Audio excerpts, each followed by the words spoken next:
12 and under, or even if they're a little over 12, please go to the that area, the babysitting area, where I don't like to call it the babysitting area, but the childcare area in the ladies' side. Musabbiha will be welcoming you, inshallah. Anybody who is 12 and under, please go to the childcare area in the other room. Musabbiha will have some fun activities for you, inshallah.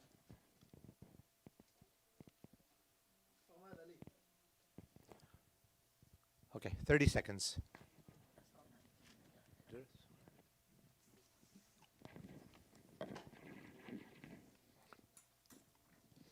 أعوذ بالله من الشيطان اللعين الرجيم بسم الله الرحمن الرحيم الحمد لله رب العالمين خالق السماوات والأرض إلها واحدا أحدا صمدا لم يتخذ صاحبة ولا ولدا والصلاة والسلام على أشرف الأنبياء والمرسلين خاتم النبيين رحمة للعالمين طه وياسين أبي القاسم محمد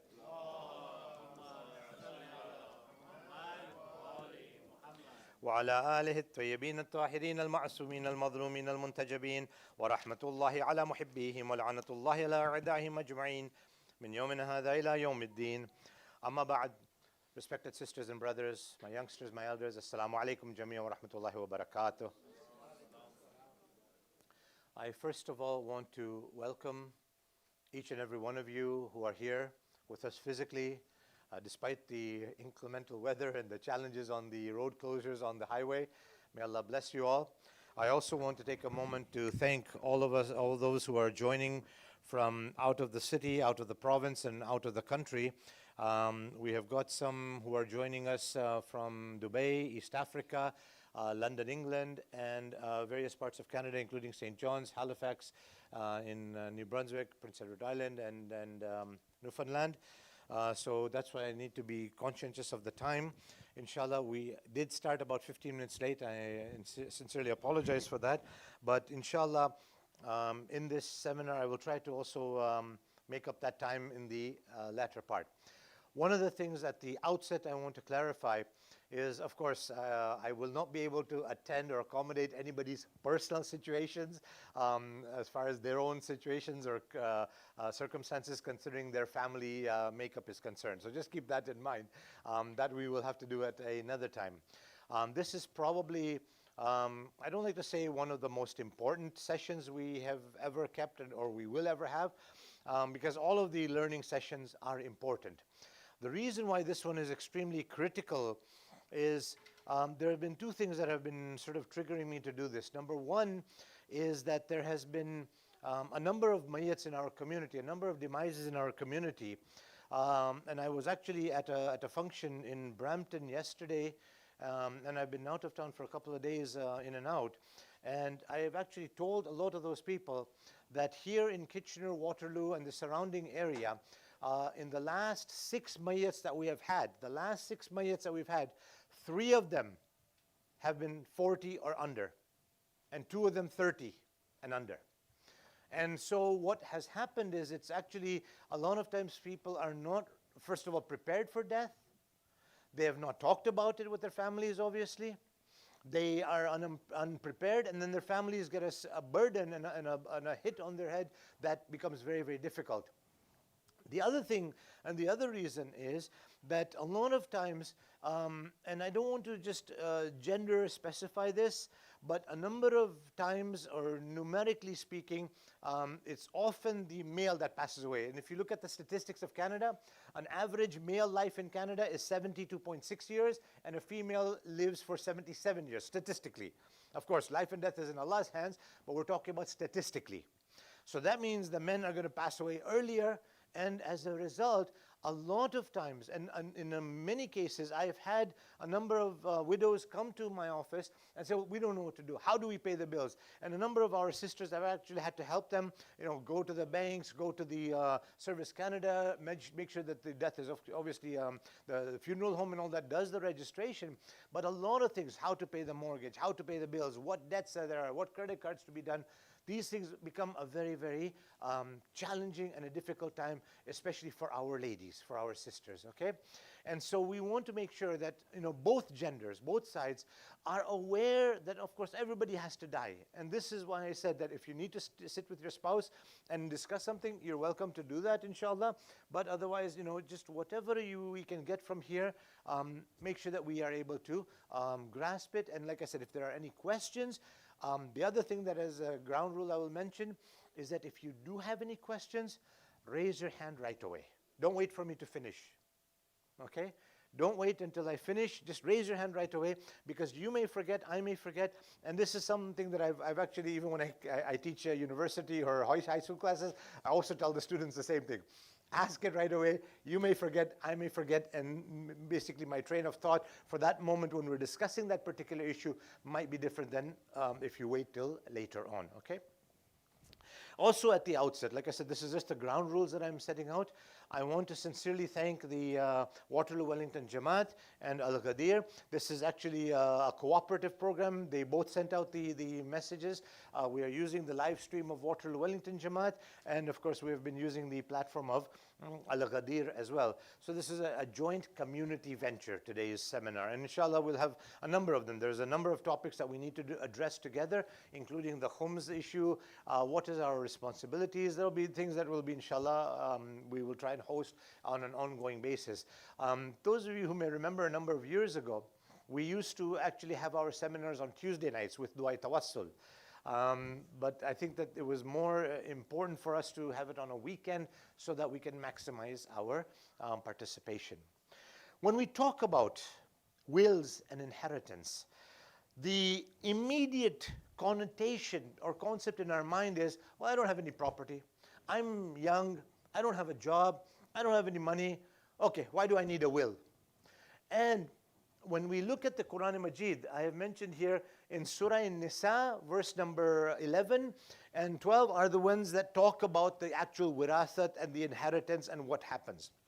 Okay, so when a youngster or a student, and one of the things that I told I see my beautiful youngsters here today, I was actually telling them, anybody who's baligh and above needs to be here.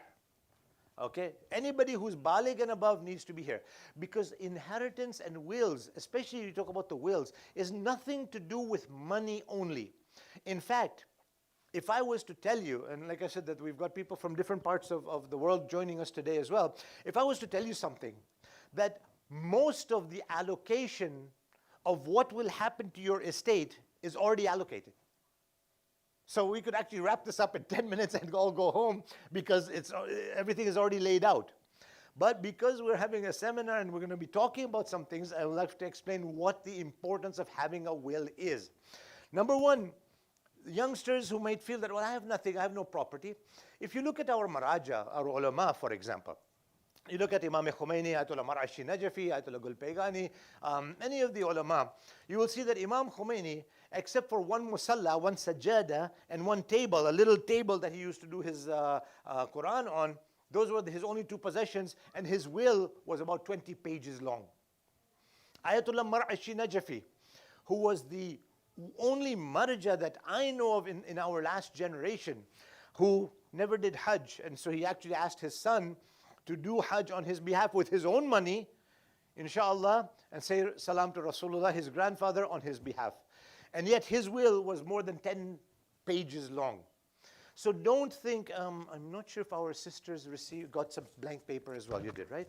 Because if you wish to take notes, you're welcome to do so. So I'm going to try and go at a moderate speed. If any of you guys want some paper, let me know. Okay, I can pass it down to you, or Hussein, brother, can do that for me. Okay, if you guys want to make any notes. So the will, the wasiyah, is not necessarily about money.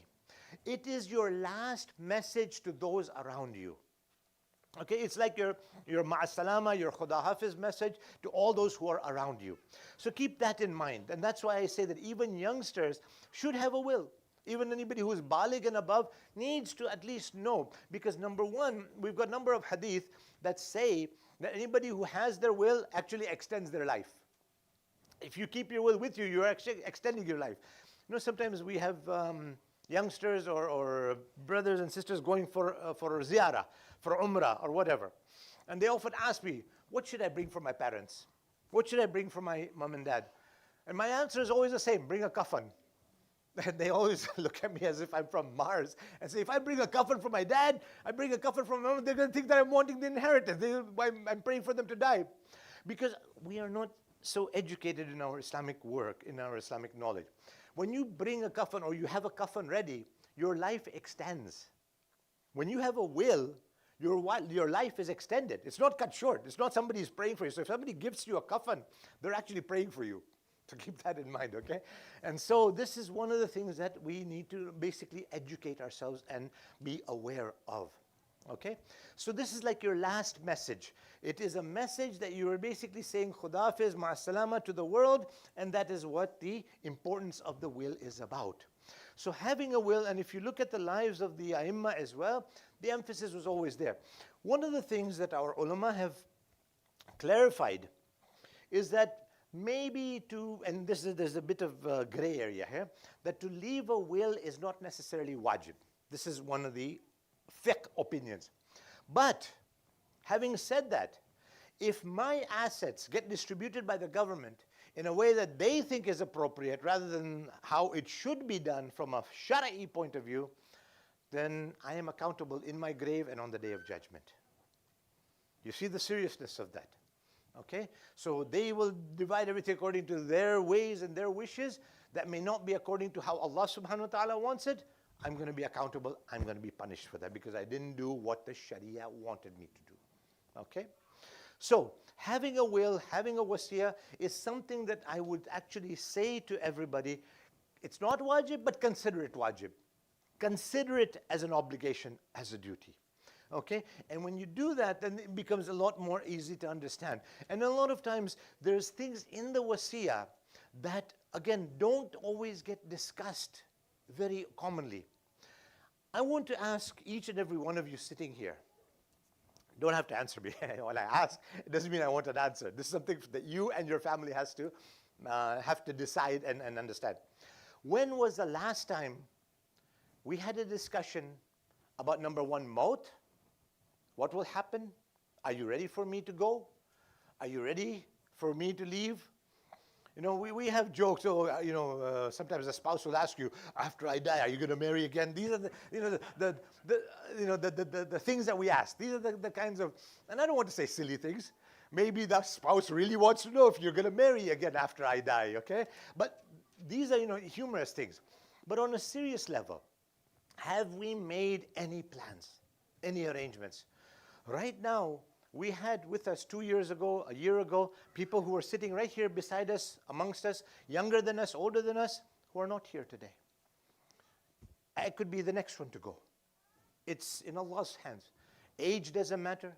Ethnicity doesn't matter. Location doesn't matter. Background doesn't matter. Language doesn't matter. It's up to Malakul Maut and Allah subhanahu wa ta'ala to decide. So now the point that I want to make is, how prepared are we? How ready are we?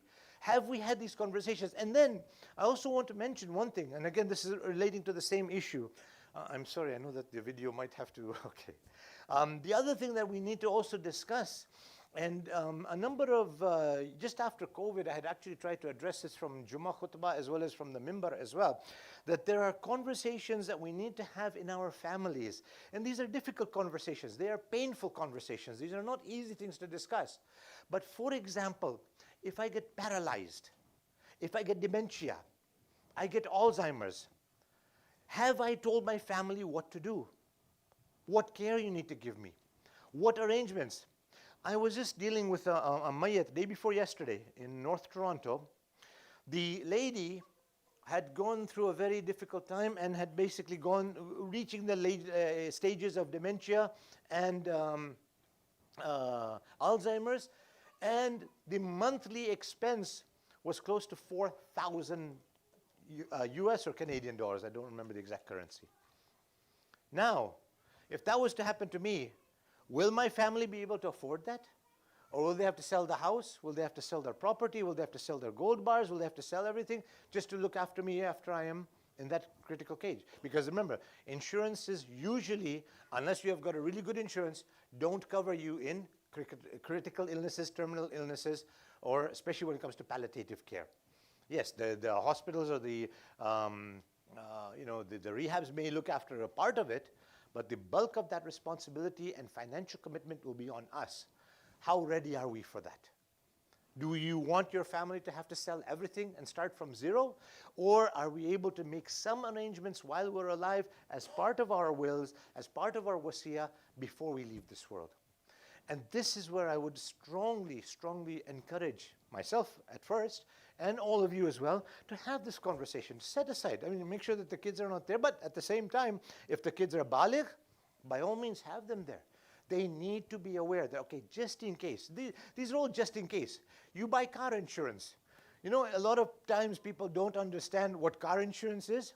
You are making a bet that I'm going to have an accident. The company is saying, no, you're a good driver. Life insurance is the same. I'm betting that I'm going to die. The company is saying, no, you're going to live. That's what it is. When you buy insurance, house insurance, car insurance, any other insurance, it's basically you saying that I'm going and them saying you're staying. Okay? So it is always worthwhile for us to consider that. Okay, I know that I see my respected Sayyid Azim here. We're also going to be having some discussions on what to do in the case of a burial. Inshallah, that'll be coming very soon. Inshallah, forgive me, it was my fault for the last couple of times you wanted to get together. But so all these things are important. So that is why having a will is extremely critical right now. Okay, having some time set aside, do this as soon as possible. Like I said, there's no guarantee of anything. Anything can happen to us, going home to date. Inshallah, all of you will reach home safely and soundly to your families and to your homes, inshallah. But remember one thing, there is no guarantee of anything. Okay? Set aside some time and make sure that we have had this conversation or have these conversations with our family members to know what needs to be done. I'll give you... No, thank you. Another example, I'll tell you, one of the non-Muslims who is on our Interfaith Council, she was having this conversation with us. Very, very interesting conversation. And this is actually what had triggered me to discuss this at a Jummah khutbah. She told me that her mother had mentioned in her verbal will to the daughter, to this lady who's on our Interfaith Council, on our Interfaith Committee, that if I have Alzheimer's or if I have dementia or if I am paralyzed or have a critical situation, make sure I don't eat where everybody else is, where people can see me. And they honored it, but they realized afterwards when she would take her mother into the room, she realized why. She would feed the mother and the mother would be drooling. And if anybody would have looked at that, they would have felt like throwing up. They would have felt like, this is disgusting. So she wanted to avoid that. She was able to see that and know that, avoid somebody humiliating me and disgracing me. And as a result, some degree of dignity was protected and maintained. So the importance here is, what are some of this is, like I said, our final message. After this, you don't have any chance. Okay? Now, in a will, you have to make sure you have one person who is your trustee. Your trustee is basically you after you are gone. So whoever I have appointed as my trustee, as my wali, my wasi, he becomes shafiq after I'm gone. So whatever I wanted, basically he would or she would need to implement that. Okay? So it's very, very important. And again, we need to ask ourselves, do I have a wali? Do I have a wasi? Do I have somebody that I can trust enough? It can be a family member, it can be a non-family member, it can be a friend, it can be anybody, it doesn't matter. Okay? But that person will have a lot of responsibilities, and of course that person has to accept being your wali. Okay? So you have to make sure. I can't just arbitrarily put somebody's name down and not talk to them and they don't have any idea who it is. So some of the pens are really in bad state, so please forgive me for that, okay? All right? So that is what a wasi starts with. Yes, please. Absolutely. As long as they're baligh and they're mentally sound, there's no problem. Thank you so much for clarifying that. According to the Canadian rule, it should not be necessarily a lawyer or an institution. Okay. I'm glad you mentioned that, because I have, again, gone through a number of lawyers the wasi or the wali needs to be over 18. So coming back to her point, they may be baligh, but they may not be 18 yet, right? According to Sharia. So the 18-year-old for Canadian law is okay. But once you have a will, and that will is attested, and the will is certified by yourself, then you don't need to necessarily have a lawyer. It is recommended because, again, a will can be contested by anybody. If I have 4 children, and one of them I might have a feeling that might contest it or might have some issues or might challenge it, then obviously having a lawyer would put that extra degree of certainty and sort of authenticity to that. Because again, you can have, even according to Canadian law, now wills are provincial. So this is Ontario law. Okay, keep that in mind, okay? I've had to do my homework before I came here. Now, you can actually have a will without any lawyer. Write it out in your own handwriting, as long as nobody contests that this is me writing it, this is me signing it and everything. So that is fully acceptable. If nobody contests it, nobody challenges it, that is a legal document. But if I have the slightest bit of doubt that somebody somehow might contest it, then yes, going to a lawyer would be the safest option. And yes, please. Absolutely. Doesn't need to be.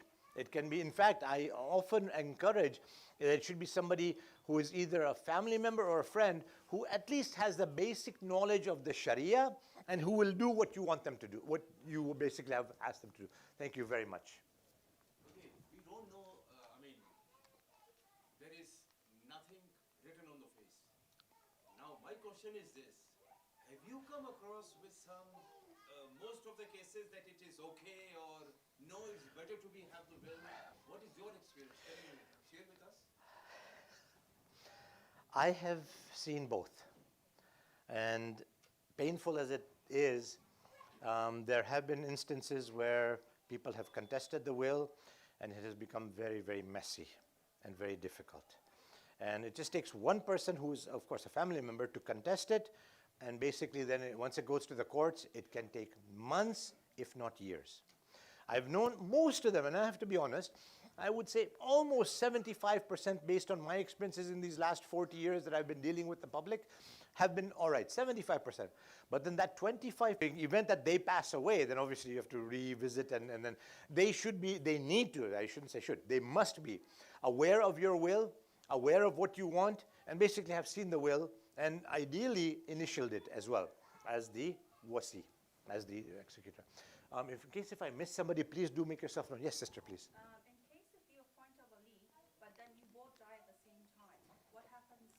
I've had, on the rare case, actually, I actually used to smile when that issue was brought to me. So I always say, have a backup. Have a backup. Somebody, I actually learned a lot of things from the government's the government's overview. Have you seen your passport page 3 or 5 of the passport? It tells you to fill in the name of somebody who usually doesn't travel with you. So if there's somebody you're always hanging out with, your best friend, and you're always going to Toronto with them, you're always going to Ottawa or Halifax with them, then obviously that person, I mean, you can appoint them, there's no doubt, okay, if somebody you trust. But also have a backup. One backup is always strongly recommended because the chances of all 3 of you passing away at the same time are very, very limited. I mean, we're talking about statistically, okay?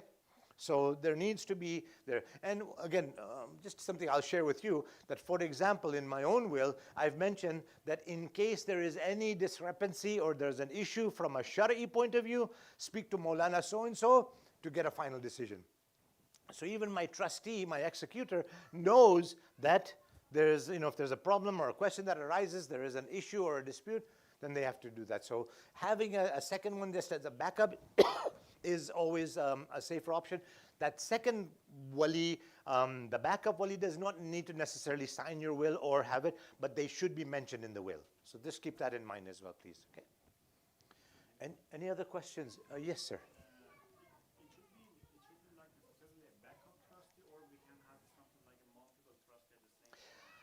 Again, coming back to what Brother Murtaza's point was, that the minute you have too many people involved, you're going to have the same issue that you have, too many chefs spoil the broth, okay? And so this is one of the reasons why I encourage, and that's why even from the Shari point of view, you can have one, maximum two. Okay, if you're going to have more than one, then make sure it's three, because then if there's a decision to be made, it is, there's no 2, 1 and 1 or 2 and 2. Okay, so that is the other thing. That having too many will, again, everyone's opinions may create more of an issue, and the marhum or marhuma will be shaking, wondering, oh my God, why did I leave this mess behind? But thank you for clarifying that. Anything on the wasiyah, the will itself? Okay. Yes, sir. So Maulana, you said that lawyer is not needed if you know that after you there's not going to be any contest. Contestant, yes, Okay. correct. Yeah.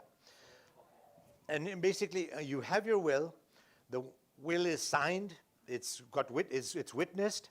You keep it in a safe place where your spouse knows where yours is and hers, you know where it is. And then basically, the minute, if God forbid something happens to me, you take that to the bank, it's signed, it's attested.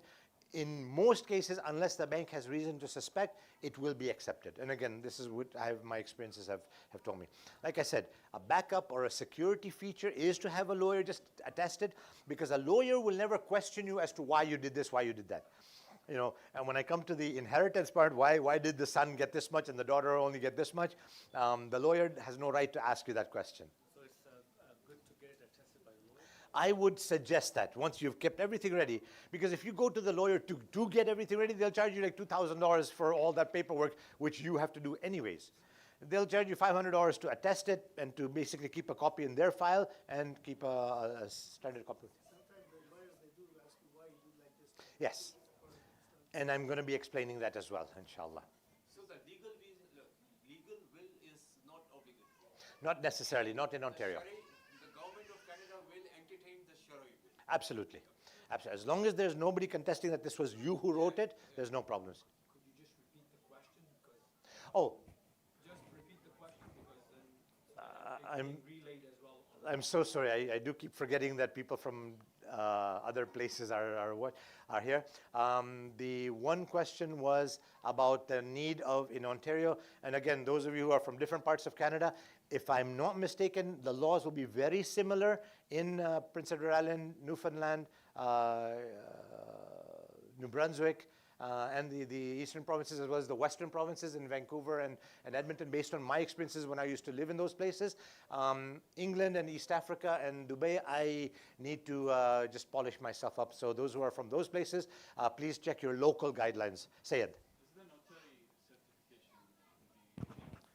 certification Ye- Any notary can actually attest. The question that Sajid is asking is, can any notary also sign it, a will, and that is acceptable actually in Ontario. And most of Canada, a notary who is certified can also attest to that, as long as his or her seal is on there.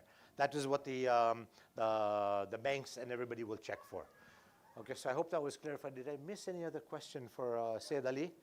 I'm sorry if I missed any question. If somebody has written to you, do. Yes, just give me 1 second. I want to make sure. No, okay.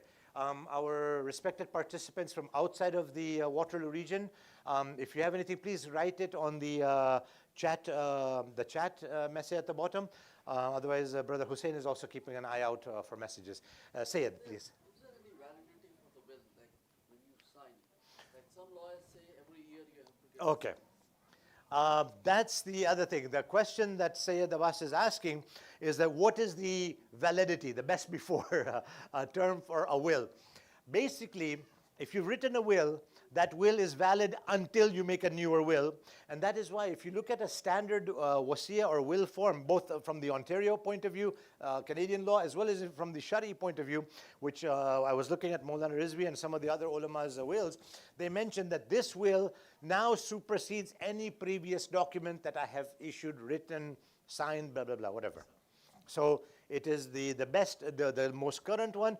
But if I have a will and nothing has changed, because remember one thing, again, when we come to the inheritance part, if something changes in your family situation, you have another child, for example, or a spouse passes away, or a child passes away. It's happened to some of us as well. Then obviously you need to revisit that will, and then mention that this is now effective this date and henceforward. Okay, inshallah. Thank you very much. So, I mean, if nothing has changed, 10 years later, that will would still be acceptable in a court of law, as long as nobody has contested it. And again, one of the things that to keep in mind is, children do grow up, they become baligh. Obviously a parent will know their child's mindset. And that's something that you have to also keep in mind. When I come to the inheritance part, I'm going to be talking about some very critical things, okay? Yes, sister. We should have the backup for the trustee. Yeah. If we don't have any backup, we just consult the lawyer. Correct. That's okay, or we still have to have the backup? No, if you have done it with a lawyer and the lawyer has attested it, then that would be sufficient, because then the lawyer would seek out whatever expert opinion or information they need. So the sister's question was that if, for example, I didn't have a backup wasi, they both passed away, I and my wasi passed away at the same time, but my will was with the lawyer will then be obligated to seek out the best way possible to implement whatever I had written in my will. Okay, thank you. Yes, doctor. Number one, generic question. Suppose that we have some assets in Ontario and some assets somewhere else in Canada, for example, other provinces or in some other countries. So our life will in Ontario, should we focus on assets just in this province, or can we cover on anything in across Canada? The- We need, for example, another will, for example, British Columbia or something like that. The doctor is asking that if we have assets in other parts of Canada, for example, do we need two separate wills or do we need a single will? Second question, doctor? Your question, you mentioned something that we can take a will and go to the bank. So, I mean, the inheritance, stuff like that. So before doing that, do we need to go to the court to get approval for that before Sound. going to the bank, or for example, our children can take it and go directly to the bank and claim for that? The question is that if, for example, we have the will and our child or our spouse wants to take it directly to the bank to get the issue sorted out, do they need to get a court approval or not? If that will is not contested, then you can go right to the bank with the will. They'll need to make a copy. They will do their due diligence as well. That will be acceptable for them, as long as, like I said, there's no contesting. They may ask a court opinion on that. But if there is nobody or no reason to contest it, they will actually accept that, and we've had cases of that happening as well. In this respect, bank usually asks for the beneficiary. Exactly. And, The will yeah, needs to it mention is that. there already. So that make their work easy. Exactly. Just coming back to your first question, doctor, about the having assets in other parts of Canada. When we get to the inheritance part, actually, just before I get to the inheritance part, I'll put down what should be in the will. So, but just to answer it in a nutshell, that all your assets in one will should be mentioned, anywhere in the world, not even just in Canada. Okay? Yes, Sid. Absolutely. Being a Canadian is not a condition of a wali or a wasi of your will. However, you also have to be very practical that if I die here and now, and my wasi might be in Tanzania, for example, or in Uganda, how long will it take him or her to get here? Then to look after my issues, will they get the visa on time? Will they get all the, I mean, if they're Canadian, fine, they might take the next flight out. But we also need to be quite practical. So I don't want to discourage somebody from appointing somebody outside of the country, but if you are expecting that you might pass away here, then it's better to have somebody nearby. I often also just, I'm sharing my example because, you all know my timetable and schedule. I'm in different parts of the world at different times. So my wasi knows that wherever I am, if he needs to or she needs to get there right away, it'll be practical. So that's the other thing, that you may pass away somewhere else, or your wali or wasi might not be able to make it on time. So it's always better to have somebody close to home, because normally, and again, because we're having this seminar here in Ontario, we also have to be aware that we're talking about somebody expectedly passing away here in the area. In the rare occasion that somebody, I mean, if we look at the last almost maybe 15 demises of Ontario residents who are members of our community or our extended Jamaats or communities, we've only had 2 cases of somebody passing away in a different country, for example. Okay? Okay, this is your time. Whatever questions you have, please feel free to ask them. I am in no hurry unless you are. Yes, please say it. The will is written in another country. Will it be acceptable by government of Canada? The question is, if the will is prepared or attested in another country, will it be accepted in Ontario or in Canada, for example, whichever part of Canada? Under normal circumstances, yes, it is acceptable as long as that there is no doubt that that was you who signed it, who attested it, or who had the witnesses. If there's no contesting, I come back to the same issue, that as long as there's nobody to challenge that will. So it can be done anywhere. It can be done in Asia, in Europe, in Australia, as long as you are comfortable and certain that nobody will contest it. This is why I said that, again, you know, a lot of times I've had parents come to, oh, my children are so beautiful, my children are so, and again, I love all of your children, you guys know that, just like I love my children as well. But the minute they see those dollar bills, what will happen? Okay? And like I said, I have seen cases, when I talk about this 25%, a quarter of the cases where there have been very bitter disagreements and I can say fights on that. I just tell everyone to be careful. Just, you know, this is the precaution, but it is acceptable, inshallah. Okay? Now, yes, sister, please. Yes. If a person, like suppose a parent has made a will, but it's not like a by a Sharia law, if they have appointed all of their inheritance to a son when they have daughters as well, would it be obligatory on the son to sort of do it through Sharia or just take it and then the parent suffers? Well, that's very interesting. Okay, repeat the question. Thank you so much. What happens in a case where the will is not done according to Sharia? The father or the mother decides to give everything to one child at the expense or at the exclusion of the other children. The sister is asking, what should be the responsibility of that individual who receives everything? Should he just take it and basically let the parent who did this be accountable and punished, or should he or she do it according to Sharia?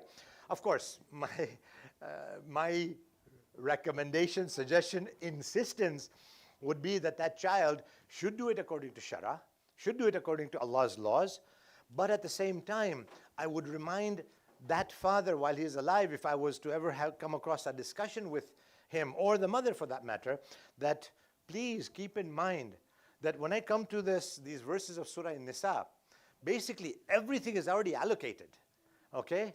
Your job is just to put, when I talk about what I told the doctor that I'm going to be mentioning the preambles of the will and then the inheritance, it's all allocated. So I would strongly suggest to the parent, make sure it's according to Sharia, and that's why we're here today. I mean, alhamdulillah, all of you made the effort to come.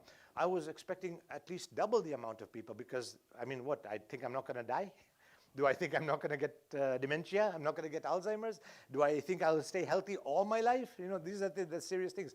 And then if, for example, for whatever reason, it doesn't do it, if I'm the one who has received everything, and I love my parent, my father or my mother who gave me everything, and my sisters are sitting there doing nothing and not having anything, then of course, you know, I would consider that as my obligation to my parents, as my love for them, to do it according to the Sharia. Yes, sir. Marhum has said to his son that the marhum is up to date with khums.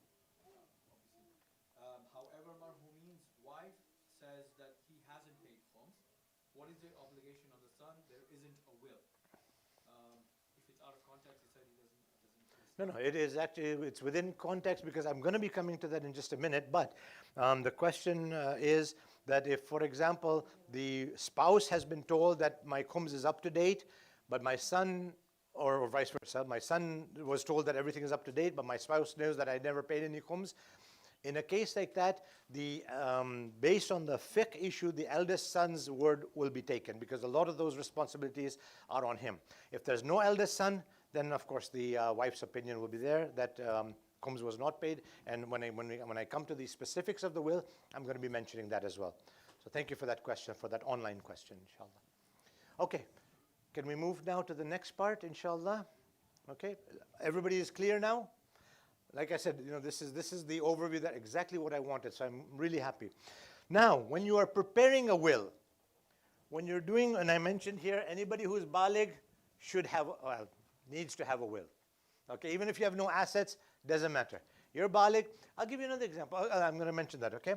If you're baligh and you are forbidden from leaking this out anywhere, please, okay? Because when I was baligh, I was pretty lax in my prayers. Papa would send me up to go pray namaz. I'd go read my comic books, 15 years old, come back down after 15 minutes.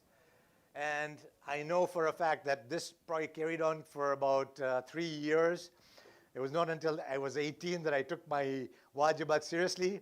So as much as possible, I'm trying to do double namaz. So I do one dhuhr and then I do a qada dhuhr, I do an asr and a qada asr. And this is how I'm, inshallah, my son will not have that responsibility. But in case I didn't make those up, or I fasted, one of the things I regret very much so. And I'm looking at my young boys, mashallah, may Allah bless them and keep them safe. But you see, at the early days in our Kitchener-Waterloo area, we didn't have a madrasa. We didn't have Islamic teachings. So we didn't know what was right and wrong. So I'll give you an example of my own life. And then this is a very specific and very personal example. I would make a niyat that I'm going to Toronto today. Maha Ramadan, it's the holy month of Ramadan. I would have my pizza, I would have my eggs and my chai, and then I would leave. Not until afterwards I found out that, oh my God, you have to cross Hadd al-Tarakhus, and then you can have your coffee or have your eggs. So each one of those is 60 rozas, 60 fasts that now I have to make up for, trying to remember how many of those there are like that, how many times I ate pizza and eggs in the morning.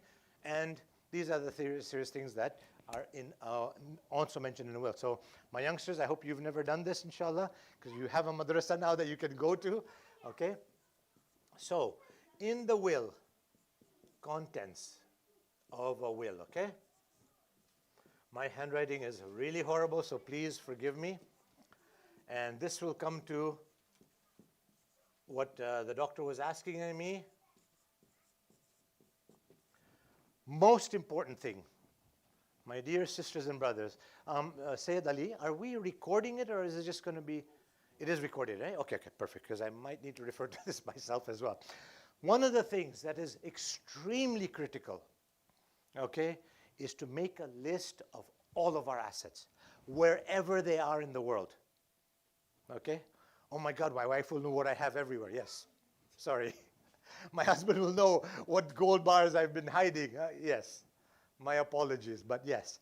The reason is, and by the way, husbands and wives, don't go after your wife's assets. Don't go after your husband's assets, okay? If they tell you what they have, just be respectful, okay?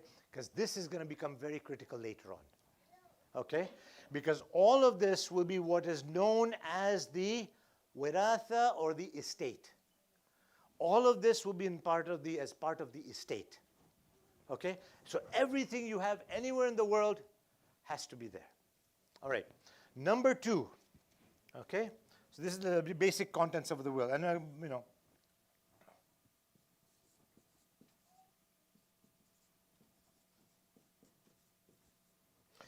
Then, now this, coming back to Sayyid's point, Sayyid Abbas's point about updating the will, one of the things that we need to either have noted in there, which are long-term debts, or number 2 is that if we have even a credit card debt, which will be hopefully paid off in a month or not, that is something that, again, spouses need to be aware of, and your wali needs to know where your, for example, credit cards are, what you may owe people, what promises you may have made, okay?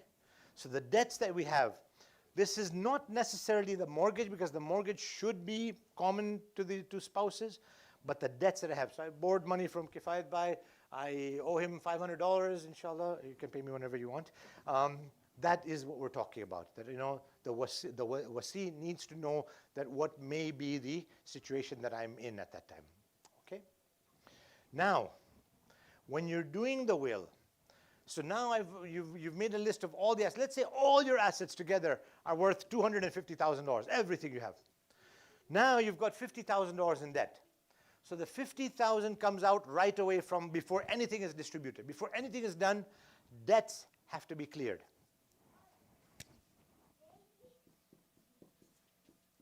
Then debts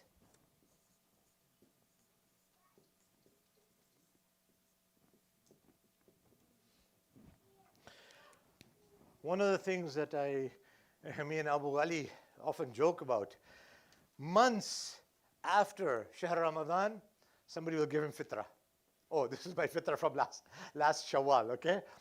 Any wajibats, any khums, zakat. Now, for most of us, zakat is not owing. Can everybody, you guys can see over there carefully, clearly? Okay, inshallah. Zakat on the whole does not apply to a majority of us because the khums is a kind of zakat. So what we're saying is any of the wajib Islamic taxes have to be taken out before anything gets divided. Okay.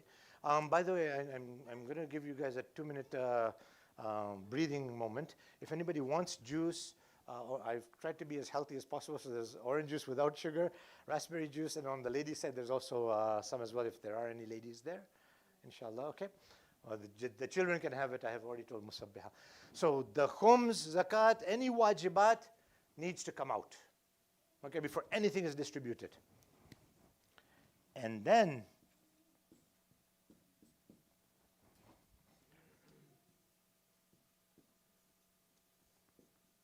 as I said, my handwriting is extremely horrible, so please forgive me. My dad tried to correct that so many times over the years, but funeral expenses. Okay? So, now, remember one thing. In fact, again, Sayyid is here as well, the head of our Mayat committee. I don't like to put him on the spot. Abu Ali is also here. The important thing to remember is here in the Kitchener-Waterloo area, an average simple Mayat is about $9,500. 9,000, and I'm talking about a simple Mayat with a very simple box, wooden box casket. This would include the qabr itself, the digging and the covering, the funeral home expenses to pick up the body, pick up my body from the hospital or wherever I passed away, the funeral home, the old age home or wherever I was, in town, out of town, and the miscellaneous, the cost of the coffin and what have you. $9,500 in Ontario right now as we speak. Okay? Actually, I shouldn't say Ontario. The Kitchener, Waterloo, Cambridge, Guelph, and surrounding area. Toronto is about 20% higher. Vancouver is about $45,000. You either buy a car or you get buried, or you die. You pick your choice. See? Oh, stone and all that I've not included. I'm talking about the wajibat. Thank you so much. Sayyid just reminded me. We're not talking about the stone, the takti, the headstone, the tombstone. Okay? We're not even talking about any of those. Those are optional issues. We're talking about the necessary expenses for a Mayat burial in this part of Ontario. Thank you so much. All right? So that has to come out. Oh, I think that was 4,000, give or take, the stone. Around 3,000. 35. Depends where you get Yeah, depends where. Oh yeah, the size and everything. So yeah, so to die is not cheap. That's why at the very beginning I said, please take it seriously when he does call the meeting, when Sayyid Azim does invite all of you. Not only all of you, but try and bring at least 2 extra people. Unless they think they're not going to die, then it's okay. Then don't bring them, okay? But if you think you're in this dunya to go, then please. All right. Any questions on this so far? So now we're getting into the actual will. And then I'm going to connect that to the inheritance, okay? Any questions so far? Say it, doctor. Are you thinking about like Islamic version or about like a Canadian version? Specifically, I'm talking about the number 2. For example, in a Canadian version, they are going to actually write down the dates. Yeah. Well, the thing is that when you do the Islamic one, the Canadian one should also connect together as well. if you don't have a will, then the courts will actually look into, because remember, they all have access to all your credit card debts, loans, lines of credit, anything pending. So they will have access to that if you don't have a will. So So my main question is that can we legally include anything that we want in a will? I mean, in this regard? the doctor is asking, can we include anything in the will in regards to the Islamic issues or the death? Absolutely. In your will, as long as you have a will, dear doctor, you can basically put whatever you want in that will. And the government and the courts and the banks, if necessary, will accept it. The reason why I had mentioned banks at the very beginning, I'm sorry, I should have clarified that I meant to, and then I completely forgot. I thought you would remind me of that, Murtaza Bhai. Again, based on the issues that I've dealt with over these last, like I said, 40 years, I have seen that a lot of work needs to go to the bank, because the minute the bank knows that somebody has died, they freeze everything. They freeze all the assets of the person, even if they were joint. And then to unfreeze them is what the battle is. That's why I gave the bank example before I gave any other example. Okay, so I just want everyone to be clear on that. And then you have to go to the bank and then unfreeze it and unclear it. Here's the beneficiary, here's the executor, and then basically this is the route you have to take, inshallah. Okay? So now, once this is all done, including number 2 and all that, okay? So again, giving a hypothetical example, everything that I own came to $250,000. I had borrowed $50,000 from X, Y, and Z. That'll come out. I didn't pay khums. I wasn't very particular, so from that amount, 20% of that, so the remaining 200,000, 40,000 will come out in khums. Now 160,000, 10,000 will come out for the funerals. Now there's only 150,000 left. That's everything together. So my assets are all included, okay? So now the assets are what will be distributed. Everyone is clear now? Any? Yes, sir. What about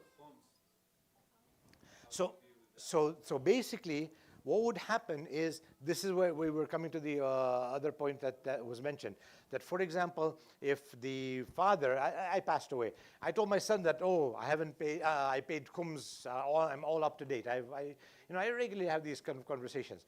But my wife knows that I never paid a single dollar of khums. Okay, so the son's word will be taken because he becomes the immediate, basically authority of all the assets. What if they don't pay? If they don't pay, then again the sin is on the marhum. The marhum is from Allah's point of view. Thank you. Okay, the question said, Azim was asking, what if there is khums outstanding and I'm the wali or the wasi, I'm the eldest son, and I don't pay it? Because again, if it was in the will, or if my father had told me, it is wajib on me. If I don't do it, the same way as if I violate any other Islamic law, I am on the hook. Well, that's the thing, that I always recommend, and again, in the will, to mention that I am up to date. Like, a general rule, when I was answering Sayyid Abbas's point, that a general rule is that to the best of my ability, I have kept up to date with my khums. A lot of times, the spouse will have an idea, because the spouse will know, okay, why did $10,000 go out of the account? Oh, that was the khums. Oh, okay, So, well, and that's why the executor becomes extremely important. That's why the wasi becomes very important. And I don't say this loudly, but I also do recommend that the wasi should be somebody close to your family, but not necessarily your spouse. But I don't want to put that in black and white. Sometimes, your spouse may not travel with you all the time, may not be coming with you. But, there might be a time you're going to Waterloo and the snowstorm knocks you off the bridge and, well, or the plane crash. That's what I'm saying. So that's why when our sister was asking us about our original backup, that is very critical as well. 2 questions here, Doctor. Sorry, I have one important question. Yes. Regarding if you are done with the contents of the will. All of these are important content, but if you're going to divert, then I'll just ask her. Are you done with all the contents of the will? Unless her question is pertaining to that, then I'm still on this for a moment. So if you can hold your thought for a second, I'll ask her, and then I'll come back to you, Doctor. Yes. Just to be confirming, sir, if a person who hasn't paid homes all their life, you just take out the 20% from the asset and it should be sufficient? Because that accountability is on his or her shoulders for the rest of for the previous time in their life, the executor or the wali or the eldest son, like I said, his job is here and now. That's why I said that from that, for example, 200,000 now, after the 50,000 debt has been cleared, $40,000, which is 1/5, has to be taken out right away. Because I know my dad didn't pay, for example, then that must be paid immediately. Sorry? Sorry. The question was that if, for example, thank you, that was actually a very important mathematical question, that, for example, let's say that I'm just using the father, but the marhum or the marhuma didn't pay khums their whole life, and Brother Shafiq just said that, okay, now your assets are 200,000, 40,000 comes out, which is 1/5. What about the past? That past accountability will be there, because you've taken Hazrat Fatima Zahra Salamullahi alayha's haq and Imam Zamana's haq. So that the accountability will be there. But the wasi, his job or her job right now is to pay whatever is due at the moment. That is why, if you want to look at it from an accounting point of view that you guys will appreciate and understand, it's basically a balance sheet as opposed to an income statement. As at that day that marhum passed away or marhuma passed away. Okay? Anything else on these things? Because doctor has a point that will... Yes, sir. List of assets. Yeah. So do we have to memorize everything, like we have 2 cars and everything, or should be on the will, or everything that we count as assets? What I recommend as when you're calculating number 1, part 1 of the listing of all the assets, it should be noted in that document that the will is there, that I have, a car number 1, car number 2, this is the year of the model, like this is the car that I have, that I own this property, I have this land, I have this house. That should all be noted, like physically noted, written out. And again, the spouse should have the same thing as well, because not always are joint assets. So again, making it easier, put on a list the joint assets that both your spouse and yourself will have, and that these are my assets that I had wherever in the world they may be. So if the car is a joint asset, put it as a joint asset in the 2 wills. Again, a lot of times, just like when you're doing your tax form, the husband and wife's wills would ideally be together. Likely, and again, it doesn't have to be, but likely the same lawyer, the same idea, the same drawer that it will be in.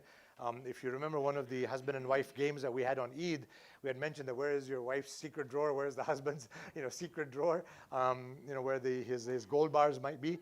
This is what we're saying. Some things are joint, some things belong to me, some things belong to her, but the list should be there. Even if it's joint, still has to be? It should be, yeah. Because then again, when God forbid something happens to somebody, then at least the court or whether it's the lawyer who transfers the house over or transfers the car over or the ownership of any of the bank accounts that you have, at least then it's done very simplistically rather than going through any complications. That's anything major changes. Okay, so like you get rid of the car. You had a car that was from 2015 and now you're getting rid of it because it's 10 years old. That, then you would note it, just update it in the will, and you can initial it. Doesn't always have to go to a lawyer, the list of assets I'm talking about. Oh, yes, Hussein. There is an online question. It's to do with trustees. Okay. The question is, can you have more than one person as a trustee? For example, spouse plus lawyer. So the question is, can you have more than one wasi, more than one trustee? I tried to answer that before, but the answer is yes, it can be. I just don't recommend having too many trustees because then you may have a lot of difference of opinions. A lawyer and a spouse, a lawyer and a cousin, yeah, as long as you trust the people, that's fine, that's acceptable. There was one question that was the online question. I don't know if I missed anything on that side, but otherwise, sister, go ahead. So what do you consider a joint asset? For example, Yeah, sorry. if a house is under the husband and wife's name, but the husband is the only one who's been paying mortgage, would that be considered a joint asset? Or would it be considered his asset when he passes away?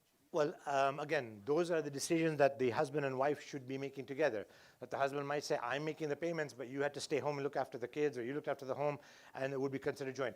If it's joint from the legal point of view, when somebody passes away, automatically it'll go to the other spouse. Okay? And the Shari'i will accept that as long as it is noted from the Islamic point of view. Okay. If that's done, then I'll come to doctor's point. Yes, sir. So are you done with the list? Yes, sir. My main question is that you're just talking about like financial things, financial assets, stuff like that.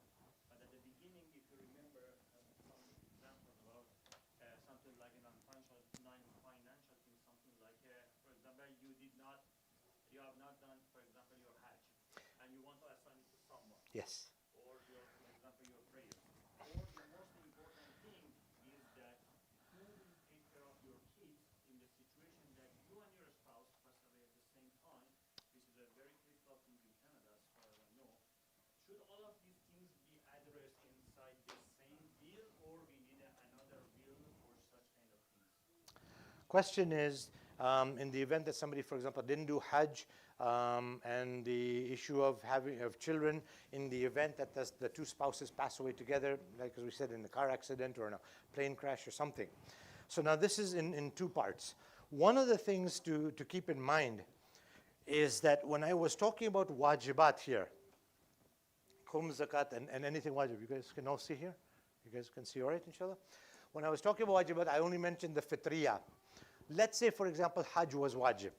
I didn't go for Hajj. I just didn't want to go in the heat. I didn't want to take the journey for whatever reason. It was wajib on me, but I didn't take it intentionally. Then the Hajj also has to come out. And now, one thing to keep in mind is that any of the Shari'i responsibilities, and that's why you notice I didn't put namaz here. I didn't put salat. I didn't put saum. I don't know if anybody noticed that or not. The reason is that responsibility is on my eldest son. Okay? My eldest son has to look after my salah, my saum, and my Hajj. You need to know this here or not? Hold on. Now, let's say I didn't tell my son, I have this many, I told the whole world right now that I had this many years of qaza salat and I have this many rosas.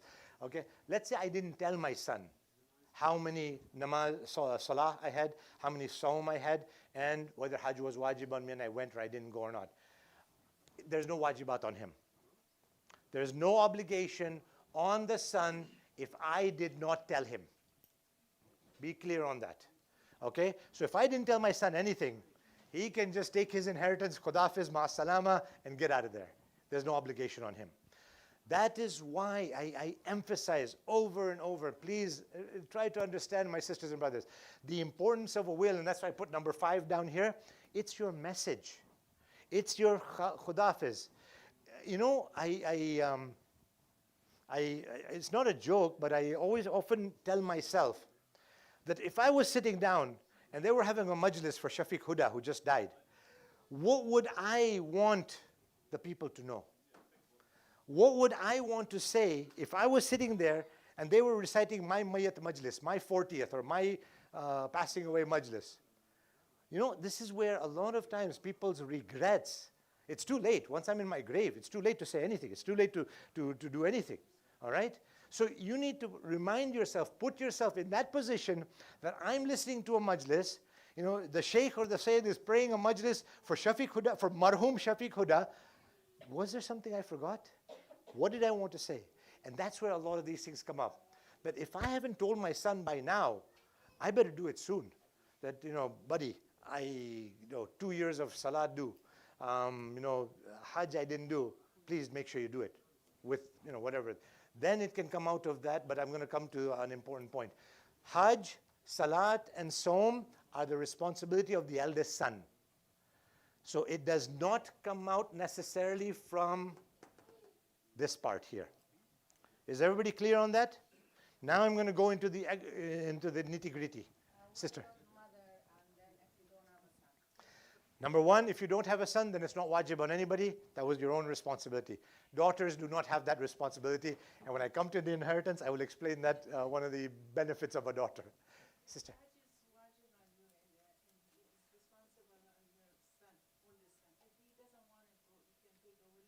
Absolutely. Yeah, the son can, same thing with salah. The question that the sister asked was that, okay, for example, Hajj wasn't done by me. Salah, 10 years of salah I've got, 5 years of saum that I've got. The son doesn't want to do it, or he can't do it. For example, he can't go for Hajj, he's not feeling well. Then he can absolutely delegate a naib to do any of those things. The only thing, in your lifetime, no wajibat except one can be done on your behalf. So right now, I can't pray salah, so I'm going to ask Sayyid Habib, do my salah for me. I'll pay you $500. Can't be done. I can't ask, Aga Ismail to do my Saum while I'm alive. Those things, Hajj is the only thing I can allow to be done in my lifetime if I cannot do Hajj. But otherwise, everything else, you can appoint a naib or somebody. It's known as ijara. You pay somebody to do that obligation. Yes, sister. Okay. If somebody passed away, okay, and he has daughters and one who was son, is it possible that the Gaza namaz of the father or mother can, when they decide together and sit together and say, okay, this namaz we do, this namaz, this much of a namaz we do, or this much of, they decide it. Instead of only the son is doing all the namaz. Can they do it? But if they sit together and say, okay, let's do all together, can they do it? The question is that if a person who passes away has a number of daughters or a number of sons, and there's a lot of qada prayers or fasts, can they join together and do it jointly, or is it only that? Anytime somebody delegates that responsibility, the recipient of that responsibility has to accept. So the daughter has the full choice to say, no, I can't do it, or yes, I'll be happy to do it. The responsibility is the eldest son's. So even if you have, let's say, 5 daughters, and then you have a son, that is still the eldest son, okay? The son, only son or the eldest son is both the same for our purposes in today. So if the daughters agree, okay, you do 2 years, you do 2 years, you do 2 years, and I'll do 2 years, that is up to the daughters. If they willingly, happily agree, no obligation, no force. Second question, sister? For the Hajj, if the Hajj is wajib on this, the person who is alive, but when he passes away, it goes to his son to do the Hajj for him, wajib. If the son is not in the position, financially, he is not in the position either to send somebody or do. Yep. So what is the criteria? Are you talking about, for example, the Dada's Hajj or his father's Hajj?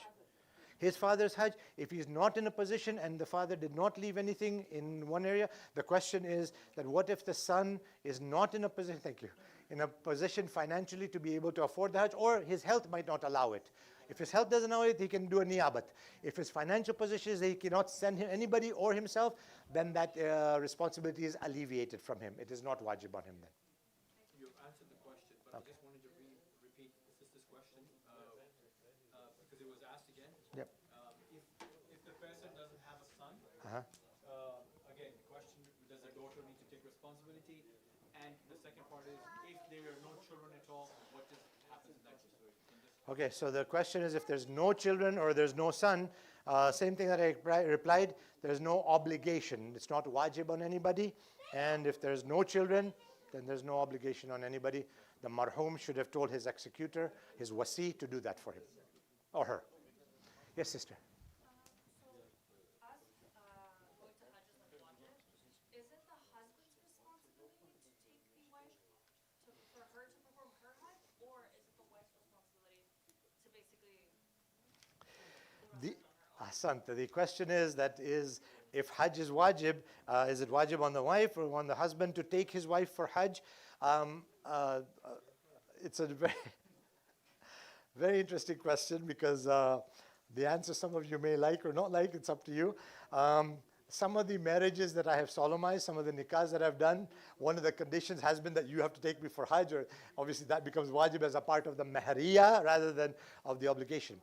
Hajj, just like any of the aini wajibats, we have got 2 types of wajibats, wajib-e-kifai, wajib-e-aini. Aini wajibat like salat, som, hajj, zakat, khums, these are individual responsibilities. So the lady has to have sufficient financial resources and abilities to go for Hajj for herself, on herself. Okay? So it's not the husband's wajibat to provide for his wife's Hajj.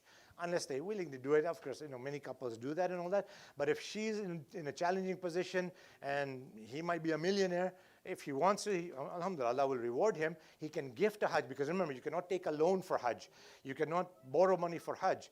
But if the husband gifts it, alhamdulillah, then that Hajj can be a wajib Hajj. But if her position is not able to provide for herself for her Hajj, then it's not wajib on her. For the husband it will be, but for the wife it would not be.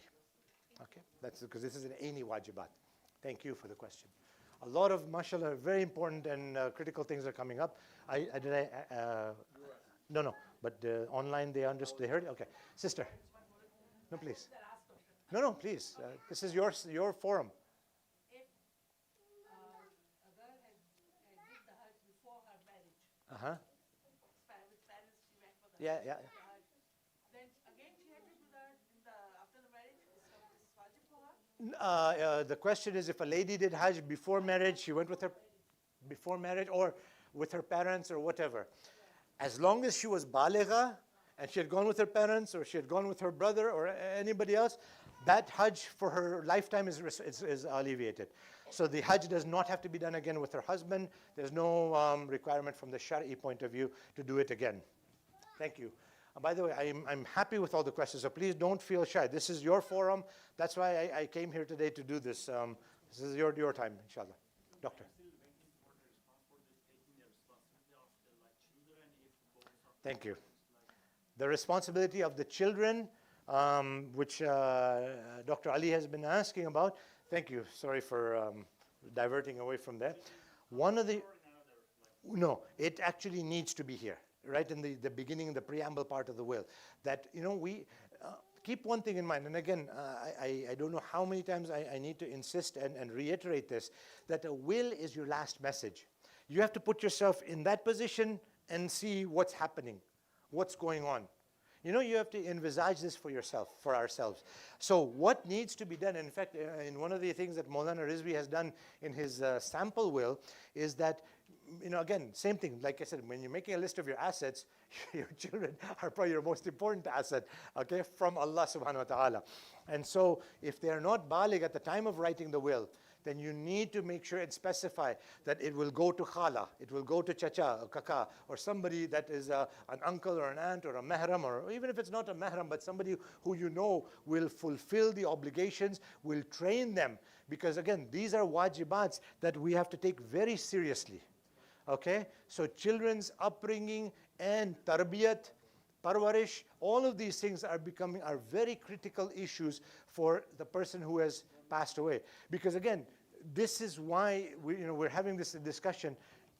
Then the discussion is, I'm allowing it to go into slightly digressive forms so that we understand and we're clear when we do this. And if all of you have taken value from today's session, I would strongly say, if you don't have a will ready this week, do it, please. If you do that, I will really be happy that today was alhamdulillah, fruitful, inshallah. Don't procrastinate. One of the things that shaitan does is procrastinate. If I die and I have not mentioned what to do with my nabaligh children, and remember one thing, Canadian law does not look at bulugh. They look at under 18. A very serious point. So if you have a child who is baligha, for example, and I have a 10-year-old at home, okay, the court will not just assume that, oh, she should go to this or that. They will do whatever they want with her because she's under 18. Okay? So that is very critical. Thank you, Doctor. Sister Julia. Yeah, I have a question. Please.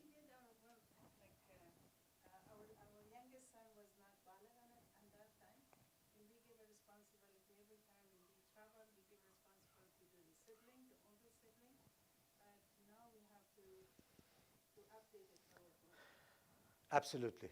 he's baligh now. So the question that sister is asking is that when their youngest child was not baligh, the older siblings, who I'm assuming are over 18, were given the responsibility. Now he's over 18. You can actually delete that whole part out now. Can we do it without lawyer? Just we write it ourselves? And then initial it. And if both of you do that, because this is a part of that joint issue that we were talking about, you delete it, you can stroke that out, initial it, that no longer applicable, that is still acceptable in a court that does not need a lawyer's approval. Any structural changes need to be approved by, like something major needs to be approved by the lawyer. You bought a new house, for example, okay? But if you bought a new car, or you got rid of a car, or the child now became 18, or you purchased a GIC, okay? Those things, they can be amended. It's called just an appendix.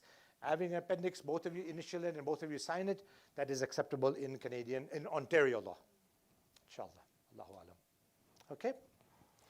Now, we're getting to the serious part. And when I say serious part, it's the fastest part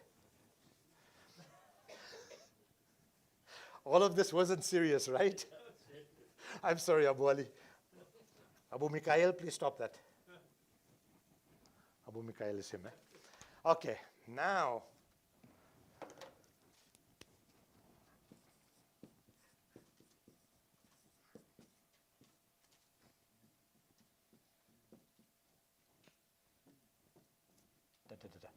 Okay.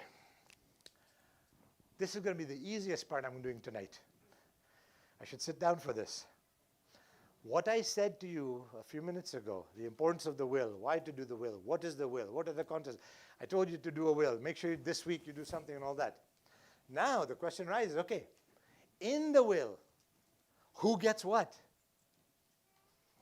Read Surah Nisa, verse 11 and 12.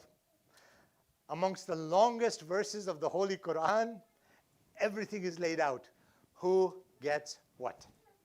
Now, when I say that, the Shari'i has already allocated everybody's shares.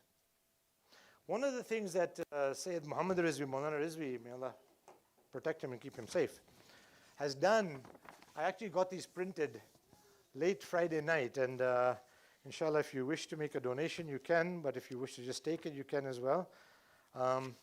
What he has done is he has made graphs. And unfortunately, it was my fault. I could not get Sayyid Yusuf or Sayyid Ali or Brother Hussein to make the projections of this. So basically, what he has done is he has given you graphs of what the division of assets is all about. Now, what I'll do is actually just to, I'm going to do this in just a few minutes, okay? Because if I do this now, then you guys won't pay attention to what I have to come to, okay? Basically, everything is laid out in a will. Who gets how much? So there are three things, or I shouldn't say three. One thing to remember,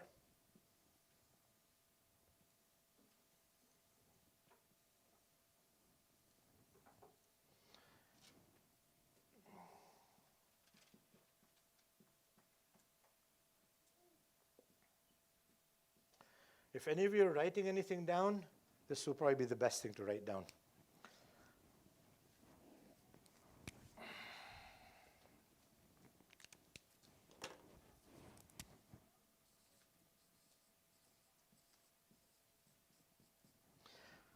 And the reason why I say that is it gets a bit challenging in the sense that how and what and why, okay?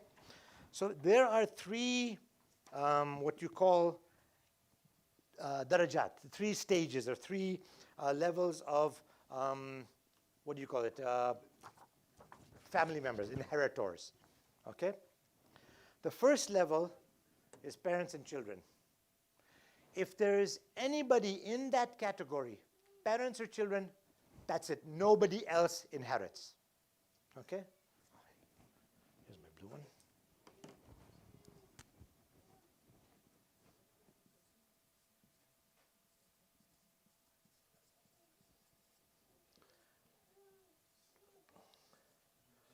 Okay, again, if you can't read it, let me know.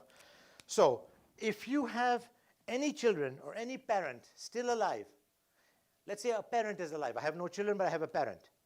Nobody else inherits. I have no children, I have no parents. I have a spouse. Spouse inherits in every situation. If I have no children and no parents surviving, then the next level is grandparents and siblings. Okay? If there's somebody in that category, then nobody outside of that inherits.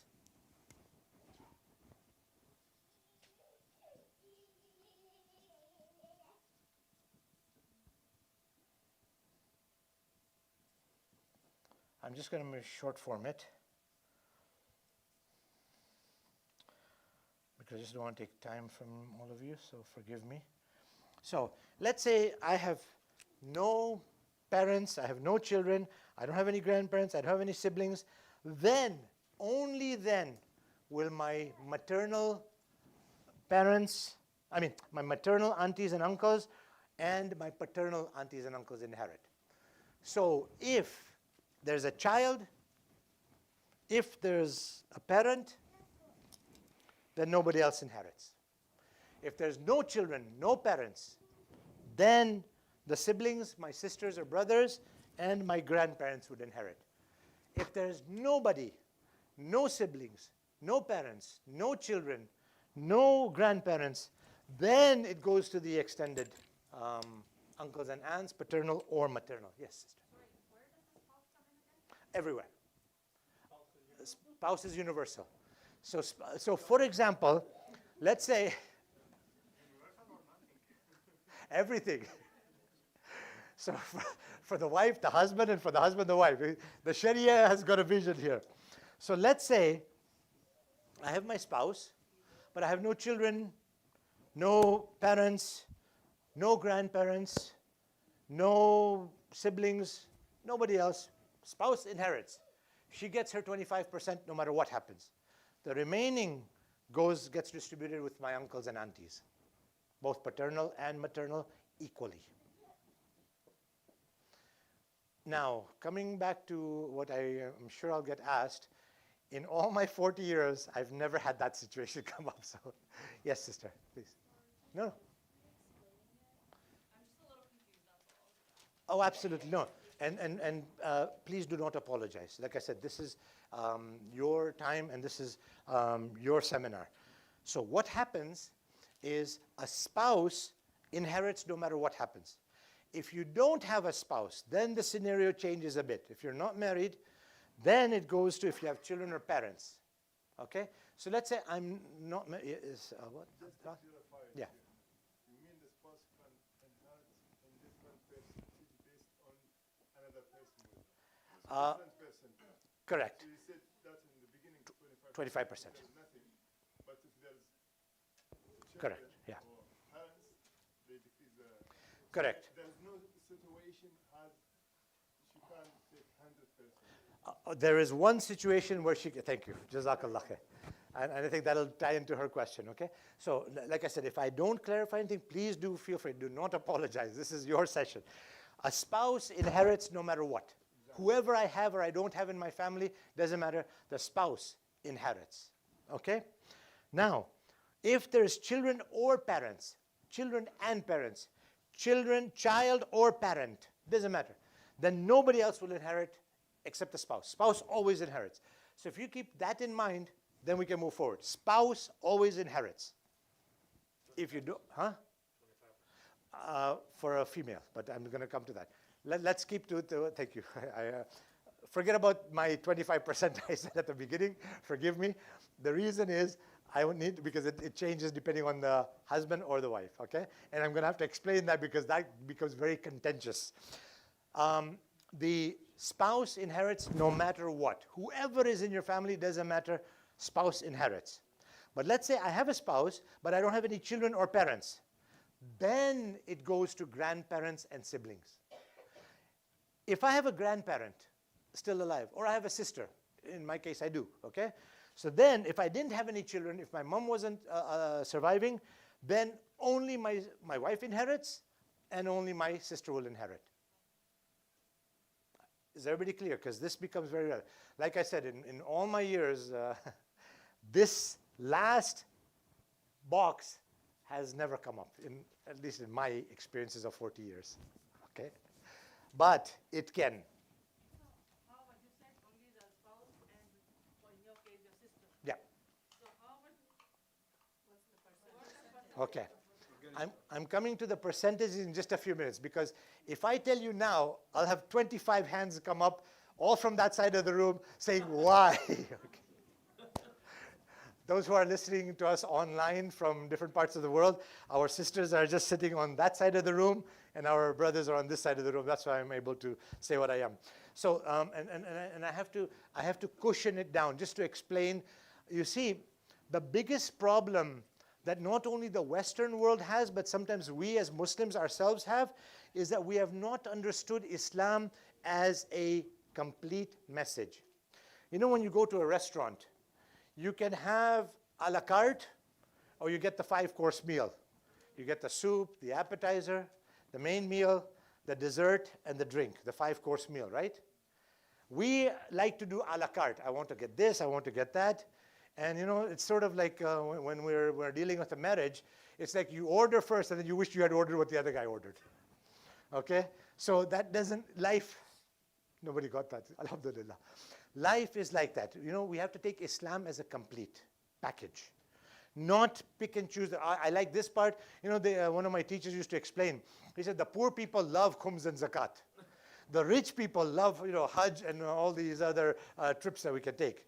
You know, the rich don't like to pay khums or zakat, right? The poor love to receive it. So everybody likes their own vested interest. Whatever they like, they want to take from Islam. The rest of it is okay. That's why there was one, and I have not mentioned any hadith, and I have not mentioned any dreams, but Kumail had a beautiful dream, a very lengthy dream, and if I was to start that dream, we'll be here till Salatul Layl, Namaz Shab time.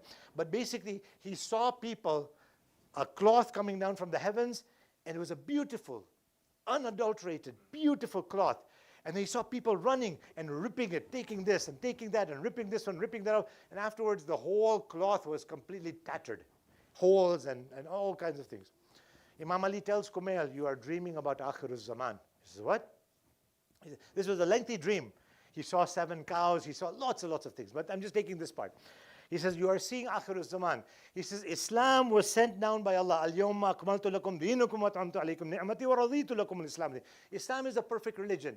The most beautiful thing Allah subhanahu wa ta'ala has sent down. But what do the people do? They take and pick and choose what they like. I like this, I'm taking this. I like that. They destroy Islam because of this a la carte menu mentality. So when we are talking about this, I just want to get through this part. So a spouse always inherits. I will explain why the percentages are the percentages based on one hadith of Imam Musa, Ali ibn Musa Radha, and the I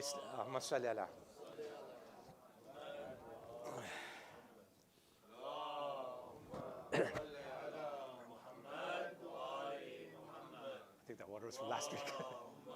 I'm okay. I had my holds. Jazakallah khair. Ashkurkum inshallah. Okay, so if there's anything on that's not understood here, please clarify this now. Everybody can see this graph? This little diagram, very rough diagram? Everybody's okay here? Okay. So spouse inherits no matter that, no matter what. Children or a parent, if they are there, that's it. Nobody else inherits. If there's no children and no parents, then grandparents and siblings. If there's a single sibling or a single grandparent, that's it. Nobody else inherits. If there's nobody else, then only it goes to the maternal uncles and aunts and the paternal uncles and aunts equally. Clear? Clear as mud?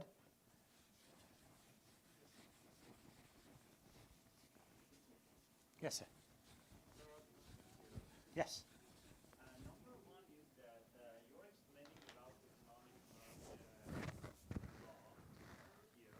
The question here is that you're in Ontario, and you're like recommending us to write our will according to Sharia, right? But my first question is that theoretically, are we allowed to write anything here? For example, I want to like all of my assets to Sheikh Shakir. I do not want to pay anything for my spouse and my children. Just want to pay to, for example, the eggs. Is it allowed? I'm going to buy you coffee today and dinner. From okay, the question that Dr. Ali is asking for the sake of our online participants and for each other as well is that, for example, is it allowable for me to give everything I want to X, Y, and Z, or to X, for example? Will Ontario and the courts accept that? Will the banks accept that and all what have you? Again, if you have done it according to the way that it was not going to be contested, and you know, your family, your spouse, or your child, and I'll give you a hypothetical. You give everything to your spouse, for example. Okay, I'm just giving you this as a hypothetical, because this does happen. And the children contest it, then obviously it'll go to court or whatever. But if the children don't contest it, it will be acceptable. So you can legally do whatever you want in your will, because it's your will. It's your money. The way the Ontario province and the Ontario government sees it is it's your money. You can do whatever you want. I have $10 in my pocket. I want to give it to Syed. I can do it. But after, it is after. This is what I'm saying. For example, suppose that Correct. For example, one person who is not in my family member, Say. I assume that like a Sheikh Shafiq, like Yeah. can my like children and spouse will go to the court and say that it's not fair and challenge it, even though I have a lawyer, I have actually do everything, can we actually cancel that? So Dr. Ali is asking that will it be acceptable, for example, if he gives everything he wants to Sheikh Shafiq and then his wife and children get nothing, can they contest it? Exactly. Yes, they can. It could be very well that I manipulated you, I threatened you, I bribed you, I did something, and that's why you gave everything to me.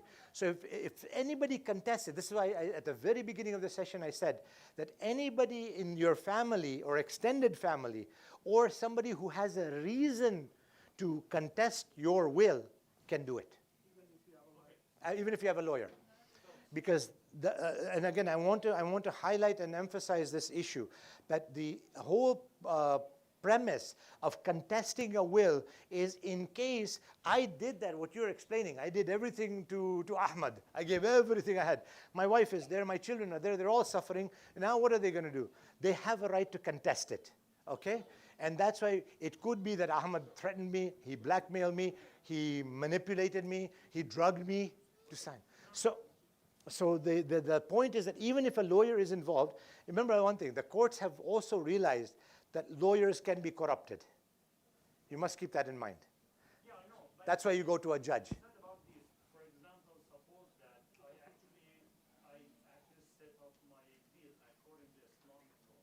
Okay, I'm for example, I practicing and I make good like try to be like a good Muslim. Even though I'm doing this and follow all the legal things, maybe my children and the spouse or whatever is there, actually after I passed away, go to the court, say that for example it's unfair Yeah. that I'm taking, for example, I'm as a like the daughter of this person getting half and my brother get like double. Double. So we can like revise everything. Is it possible? Theoretically, like I said, anybody can contest a will who has got a reason to contest a will. A family member, an extended family. Pardon me? Just said it is not fair. Yeah, and that can be contested.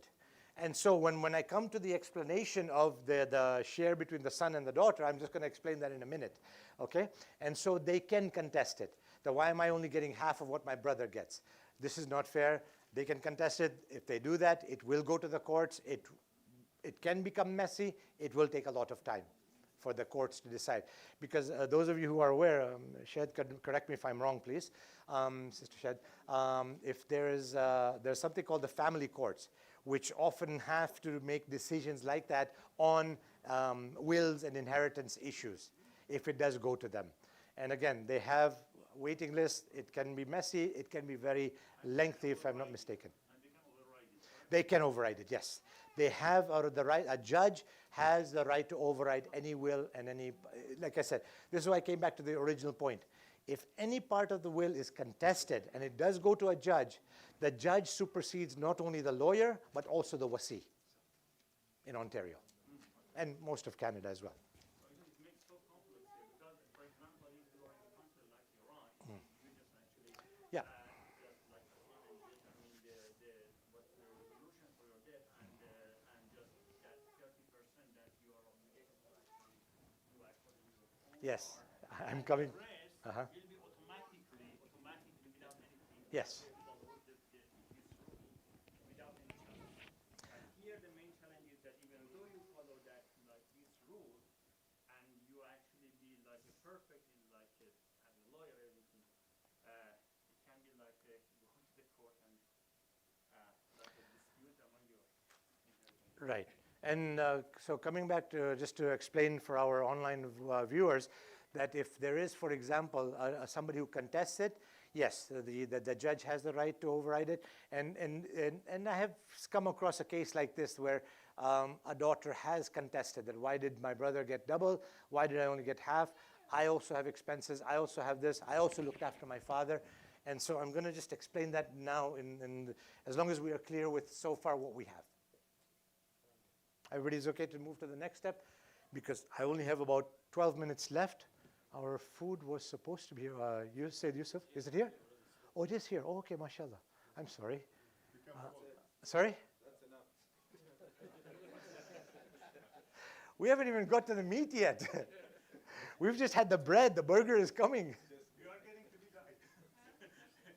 Yes, sister. Yes, yes. We give our one person or donate it to someone, and is it not against Sharia law? Well, I'm going to come to that as well. That what Dr. Ali had mentioned for our online viewers, if somebody does give all of their assets and everything to one person, is it not against Sharia? Absolutely. That in itself would be a sin, and I would be accountable for that as well.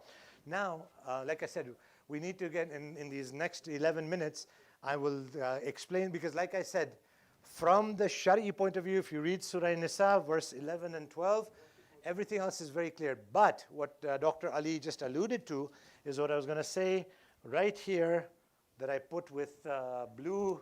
I think it's blue. Okay? Your will, your distribution of assets, your wiratha is already allocated in the Quran. Who gets what is already allocated. You and I have no right to decide what to do with my children. There's different exceptions here. If a child of mine openly renounces Islam, or I have done aq to them, aq means basically disown them. They have renounced Islam openly, zahiran. Not just that, okay, they don't pray, they don't fast, I'm not talking about that.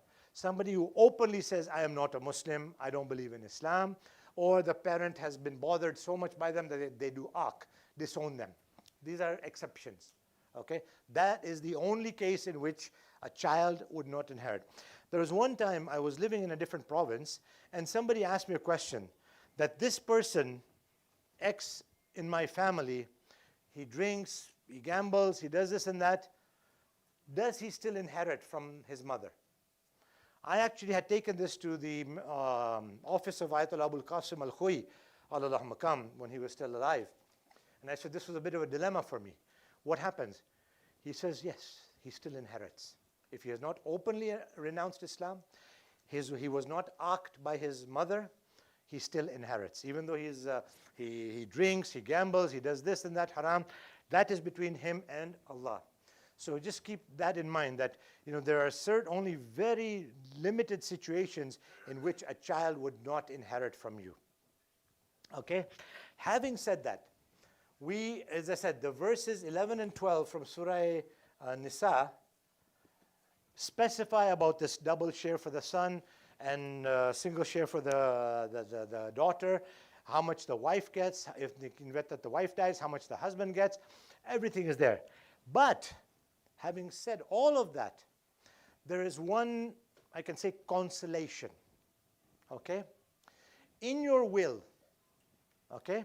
Remember the first example I gave, and I'm only using that example because it was the simplest example. Everything I own is worth $250,000 Canadian. Okay? You remember that example? My debts were $50,000. Debt. My khums was $40,000. Okay?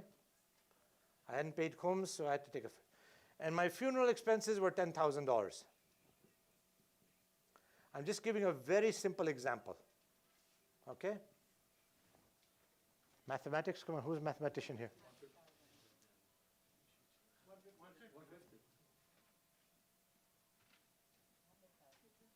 So now, thank you, sorry. This is my balance, right? Yeah, that's for Hussein, Abu Mikhail. Okay? Now, just out of the blue, this amount is already allocated. It's already allocated. How much my wife gets, how much my sons get, how much my daughters get, how much my mother gets, it's already allocated. But Allah subhanahu wa ta'ala has given me one loophole. That loophole is right here. So, who wants to calculate 1/3 of? Thank you. Okay? I'll just put me. Okay? Now, $100,000 is already allocated. How much my wife gets, how much my sons get, how much my daughters get, how much my mother gets. It's already allocated, 100,000. That 50,000 is now up to me. From that 50,000, I want to give 10,000 to the new IHS center. No problem. 10,000, I want to have a water well built for my Isal al-Thawab. 10,000 I want distributed amongst my daughters because they only got half of what my sons got. And the last 10,000, I want to gift it to the community, to Dawood. You know, he provided me with all the driving experience I got. I want to give it to him. No problem. That is up to me. 1/3 is the only amount that me, Shafiq Huda, can allocate according to my own wish. Whatever I want to do. I want to do khairat. I want to do thawab al-jariyah. I want to help somebody. Sometimes I have family members here and there. They might need some help. Give it to them from that 1/3. I've got, like I said, I want to publish a book in my memory. Do that. I want to, like I said, top up with my daughters. No problem. 1/3 is entirely up to me. And that's one of the things I wanted to mention very importantly in today's session. Okay? This is the me amount. The me amount. You understand that, right? Me amount. Whatever I want to do, Allah subhanahu wa ta'ala says it's up to you, Shafiq.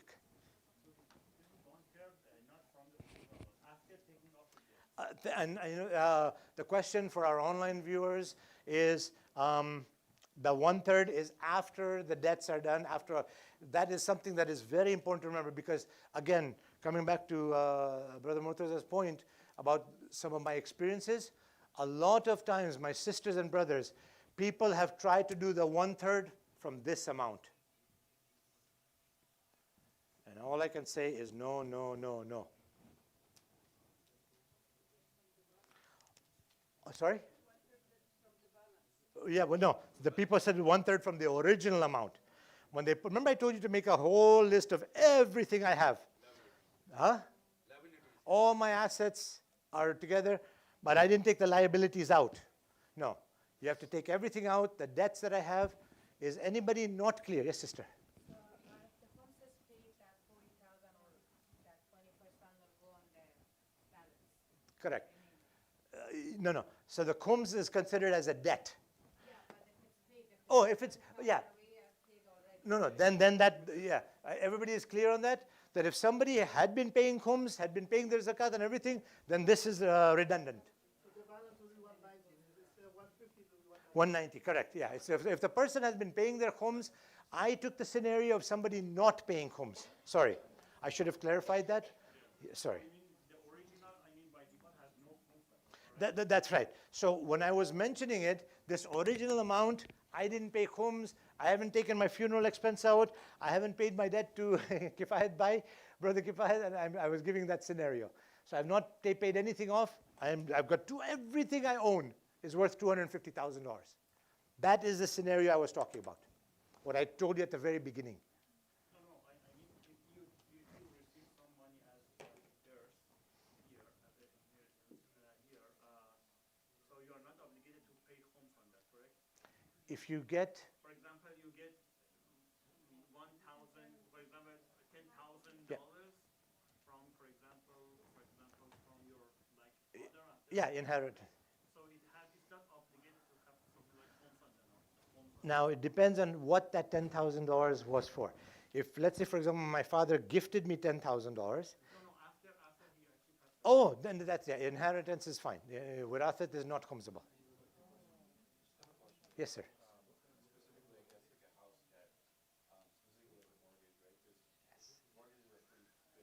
Yes.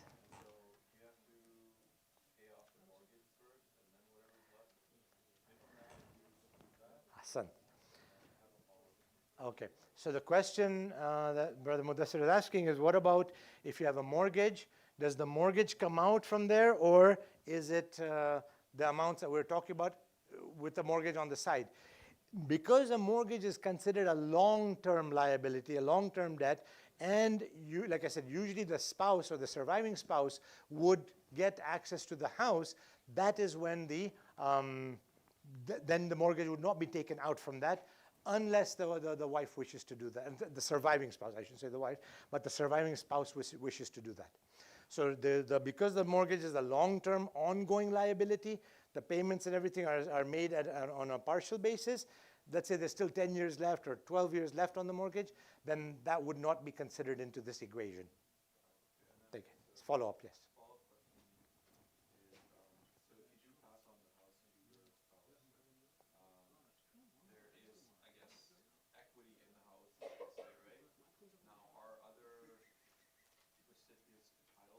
Okay. So now the question is that whenever you, for example, if I pass on, I have paid for 10 years, I've paid into the house. There is some equity. Now the house is in the name of my spouse, for example. What happens to the equity and what happens to the surviving heirs? I'm going to mention heirs because, again, we're talking about our children in most cases and parents if it's applicable. What would happen in a case like that is, again, in the will, one would specify, like I would specify, and in my case I've done that, okay, you know what, this will belong to my spouse, for example, so whatever I've paid, that is my gift to her, okay? And you can do that. One thing to keep in mind, you can, in your lifetime, gift anything you want to anybody. That's the other thing I wanted to clarify before I even mentioned that 1/3 option. In my lifetime, I can do whatever I want, okay? So if in my lifetime, I've given my gold bars to my daughters because I know my son's going to get double the amount, then that is okay. I do want to clarify one thing because this is the question that people have often asked, and I had promised you I would clarify that, and that is that, for example, why the reasoning is there for the son to get double the share of the daughters, because that's a question that arises even when I give talks at colleges and universities, when I go to high schools.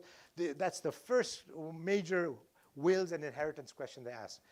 Again, you need to look at the Islamic philosophy and Shara as a whole, not in parts. When Islam gave me, for example, as the son, double the share that my sister got, it also put responsibility on me. I have the wajibat of looking after my family. I have the obligation of looking after my surviving parent. I have the obligation of looking after the necessities of my children. Those are all wajibat on me, okay? When my sister gets something, she has no obligation to anybody. She has no obligation to give it to her husband or her children. And she has no obligation to look after, obligation I'm talking about, just black and white, to look after, for example, our surviving parent. So one of the things that Imam Ali Rada alayhi salatu wasalam, when he was asked about this ayat, thank you. The Imam replied, he said that with that double share,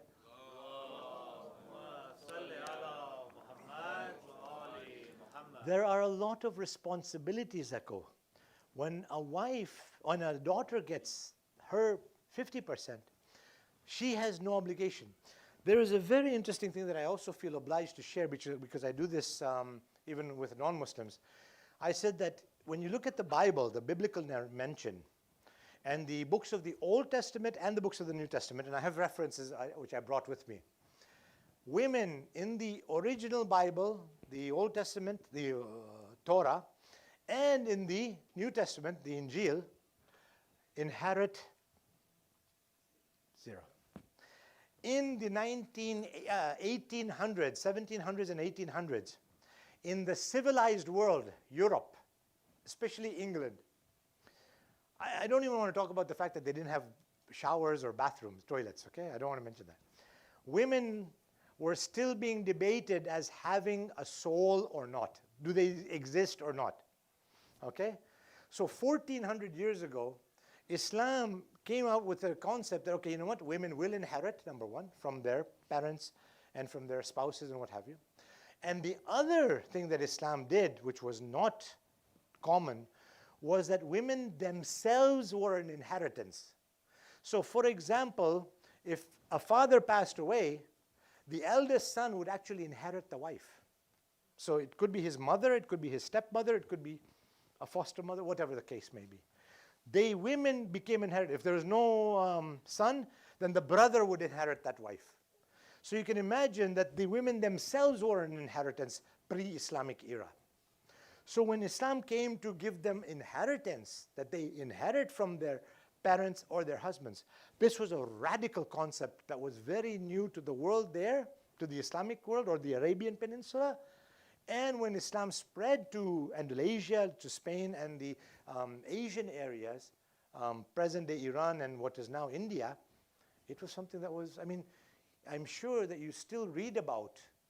Just a few months ago, I was reading that a husband had passed away in one of the villages in India, and when they buried the husband, they burned the wife, she was alive, and they buried her. That you have to serve your husband even then. Till today, 2025, it's happening in many parts of the world. In many parts of Africa it happens, much of India it happens, and various other uncivilized places it happens. So you have to understand that everything is looked at in perspective. Okay? And that's why I said that this 1/3 option, you can do whatever you want with it. You want to give the full amount to your daughter, alhamdulillah, you can do it.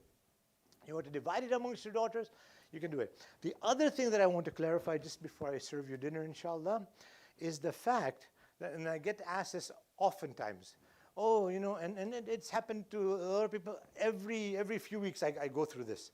They say, well, oh, can I do 50-50 with my son and daughter? Can I do 50-50? I said, you do whatever you want. You are answerable to Allah for that. But I said, if you want to do it Islamically correct, talk to your son and say that, look, you are entitled to the 66%, she gets 33%, right? If you are okay with it, let's do 50-50. If he willingly gives it up, and he's willing to give his haqq to his sister, alhamdulillah, that's fine, or his sisters, whatever the case may be. Okay? That is one option. Second option is the 1/3. And basically, after that, like I said, when you read the verses of Surah Nisa, you see that Allah is very clear on how everything is to be distributed. Who gets what, how much? Sorry, do you have a question? No, that's all. So, if one of your kid is autistic, who will inherit, or who, like the caretakers will inherit their? So in the case of somebody who is, whether it's autistic or if a child of yours has, you know, inshallah, may Allah protect our community and our children. But if somebody has dementia, I mean, Alzheimer's, of course, it's an elderly disease, but dementia happens in a lot of people. Autism is very common now. They would still inherit, but there needs to be a caretaker appointed, which is what we were talking about the wali looking after those issues. It's the same way we would say that if somebody is not baligh, you see, somebody who's not able to function, a child who's not able to function is considered nabaligh. Everybody's clear on that? So somebody who's mentally not at the full capacity would be considered as nabaligh. So the same way you would appoint a wali or a wasi to look after that child. Sorry, the question was if the child is autistic or has some other issues, do they still inherit? Yes, they still inherit, but you would need to appoint, because obviously the parents would know which child of theirs needs that attention. Absolutely. Regarding gifting, for example, if I gift my house to my children, Yeah. can I put a condition once after I die it's a gift to my children, or I have to give it from now? Well, one of the things, and this becomes very, the question that is asked by Sayyid is that, can I gift my house to my children in my lifetime and make a condition that I'm living in it, I'm using it now until such time that I pass away, for example. Yes, that can be done, but just keep one thing in mind, that the minute you have gifted something to, let's say I gifted to my son, okay, or my son and my daughters, for example, okay, equal share, whatever, I've done it in my lifetime. If they go before I do, then that gets considered as their estate, not mine. Keep that in mind. Okay? Sorry, referring to this super important question. Yes, yes. Something, law, as far as I know, in Iran, which actually practices like Islamic rules, which is called sulh. For example, if you have owned a land, or if you have owned, for example, a house, before you pass away, you can go to, for example, assign it to whoever you want. Correct. But at the same time, you get the ownership, then the ownership keeps your hand, but after Correct. It is actually split according to your Wishes. whatever you actually, it's not will, according to your wishes that you already during your life actually Correct. did that. Doctor is saying that in Iran, the issue of sulh applies, whereby the house is gifted to, for example, all the children or the spouse for that matter, and then you have still got retention over it in your lifetime. In Canada, it is not the same. In Canada, it is either yours or theirs. There's no gray area. Okay? I know, So, but yeah. the question is that, this is the question. In our will in Ontario, we can do whatever we want. Correct. Okay? But if it is not Islamic or it's not fair according to Islamic law, we are responsible according to the in front of God. But the question is that can we do this niyah and say that we want to follow like soul, and for example, split the house in whatever I want, and then it gets in my ownership, and after actually I passed away, it's split according to that whatever I want. It's a Correct. it's a little complicated. Yes, yes. So the question the brother is asking, the doctor is asking, is can we do this in Ontario as well, or in Canada? Like I said, we've got people from other parts of Canada listening. It can be done, but remember one thing. The ideal scenario, and again, when I was mentioning the importance of having a will, the ideal scenario is to have the family together. Communicate with them.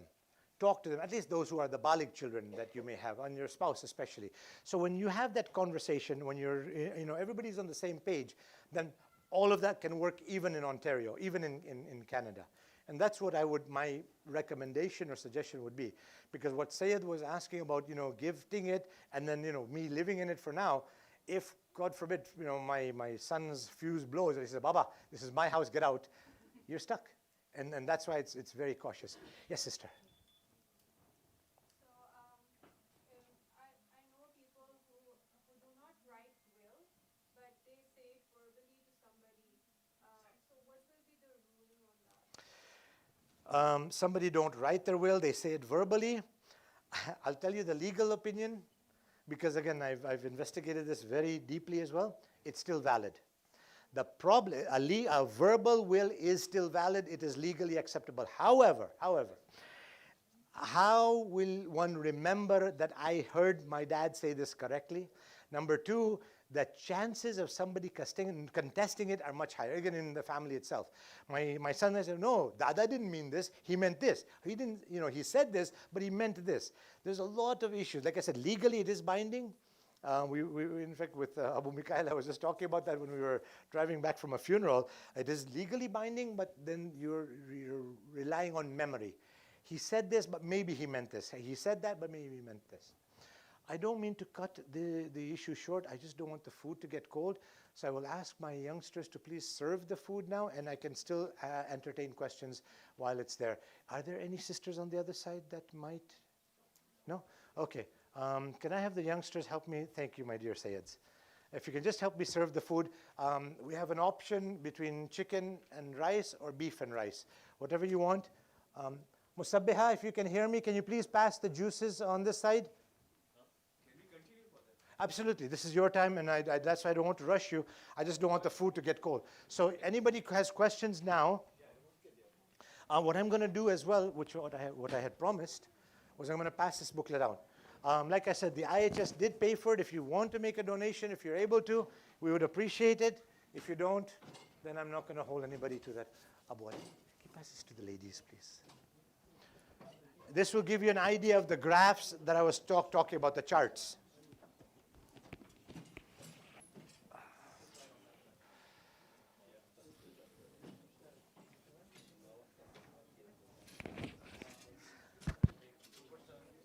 I'll just wait for you to get your dinner, and then I will open it up for questions, additional questions, inshallah.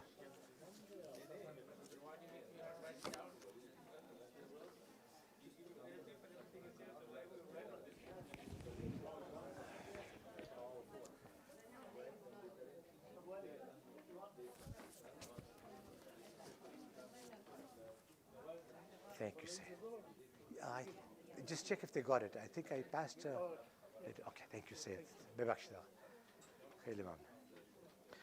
For those of you who are online, we're just taking a dinner break because I had promised 7:30, and because we started 15 minutes late, I gave them dinner 15 minutes late.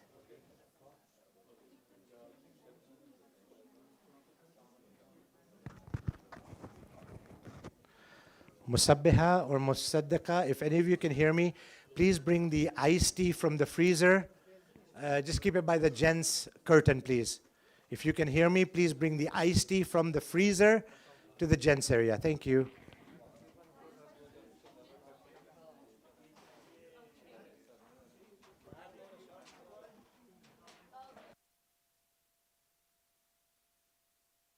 The formal part of today's session is over. Some of you have come from out of town. If you do need to get back, please take your dinner and you're welcome to head out. But otherwise, if you want to stay, you're welcome to. Shukriya.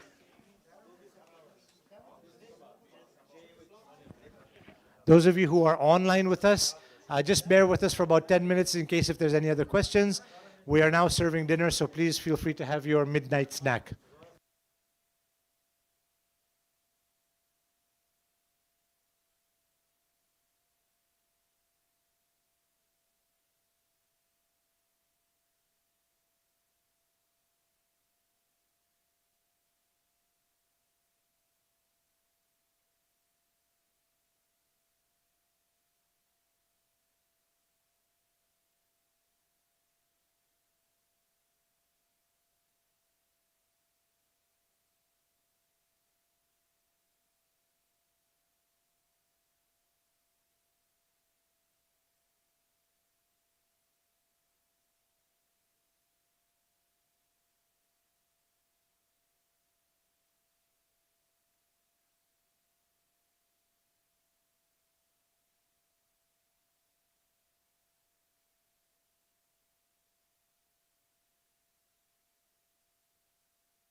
We're gonna make this a slightly working dinner.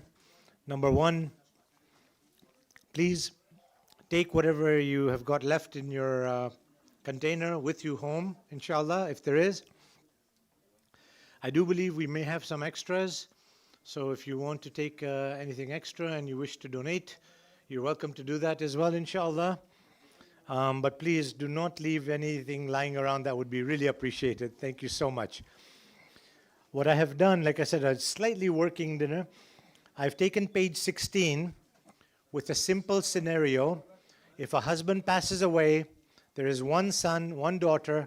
I've just put on there the graph that is from page 16 of Maulana Rizvi's booklet to give you an idea of how the distribution would be done with the 1/3 and without the 1/3, okay? So it's just a sample. Now you've got the booklet in your hand.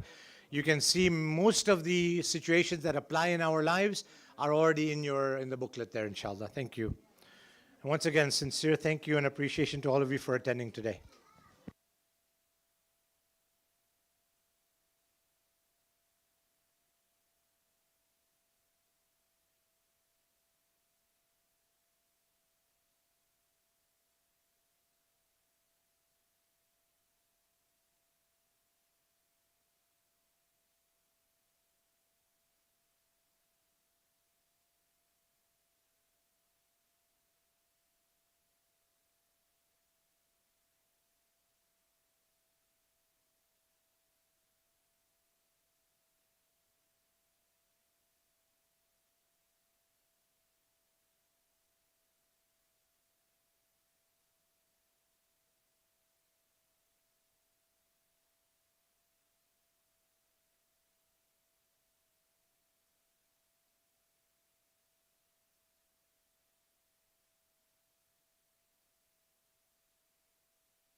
Brothers and sisters, once again, my appreciation and thanks. I don't want to disturb anybody's dinner. I hope it's not too late for you to have dinner.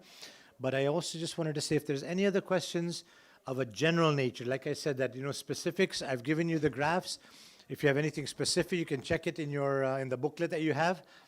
And if you need additional information, then I can do it at another time, not on everybody's time. So if this is if there's any general questions, I'll be happy to answer them. Otherwise, the official part of the session is inshallah completed, unless there's any questions that will be beneficial to everybody. Okay. Thank you so much. Jazakallah khair. Khayle mamnoon. Ashkurkum. My honor and pleasure, inshallah. This won't be the last seminar, so inshallah, if this is what people have benefited and learned from, special thanks to Sayyid Ali and his team for bringing the chairs, and to the Gohari family for preparing the meal, inshallah.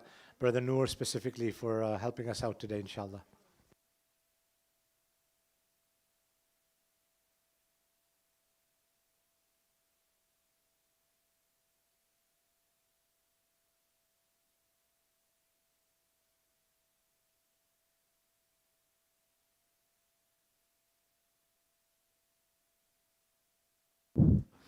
Oh, and I also forgot to mention to Musabbiha for looking after our youngsters, the future generation and tomorrow's leaders, inshallah.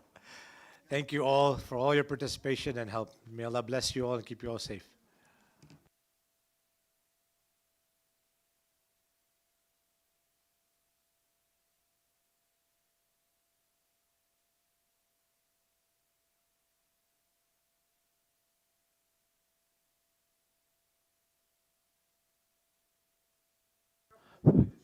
One last question that has come online from our online. Again, may Allah bless you, Mir Haider Saab, and all the Mu'mineen there in East Canada. May Allah bless you all for participating with us. Even Brother Ali Zahir for arranging the message to go out. The question is that if, for example, the father did not explicitly say to the eldest son about his qaza namaz or his qaza roza, the salat and the som, if there is no explicit direct message, then there is no obligation on the eldest son.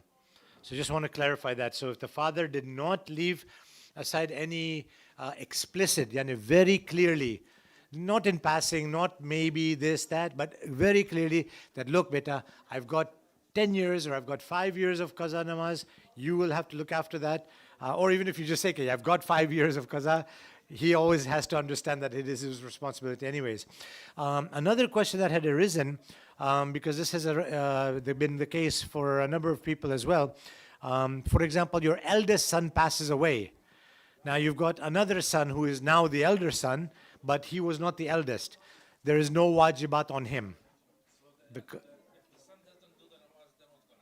If he doesn't do the namaz and his father had told him that I've got 5 years, for example, or I've got 2 years of qaza, saum, roza, then he is committing a sin.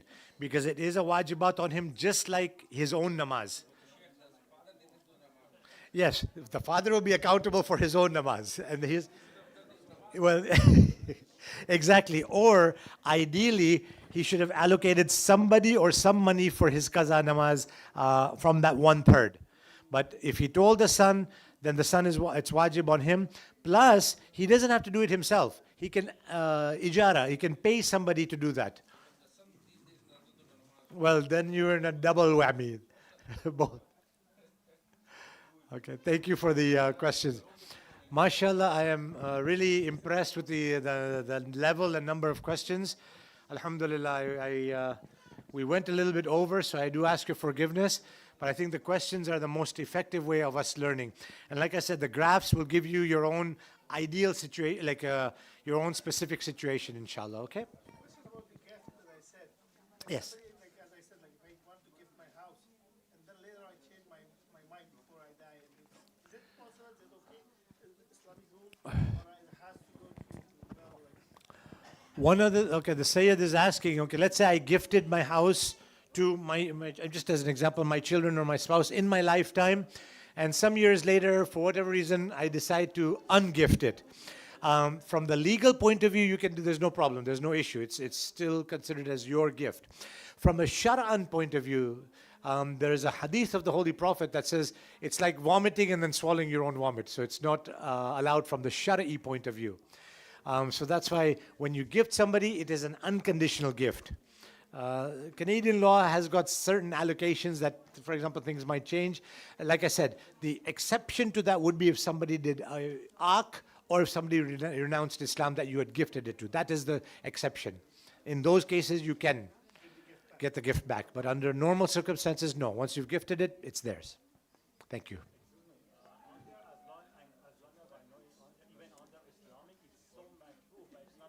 Yeah. Well, no. That's why I said that the Prophet's hadith about vomiting and swallowing, it is, some ulama have said it is makruh, shadid makruh. And some have actually considered it haram. Najaiz.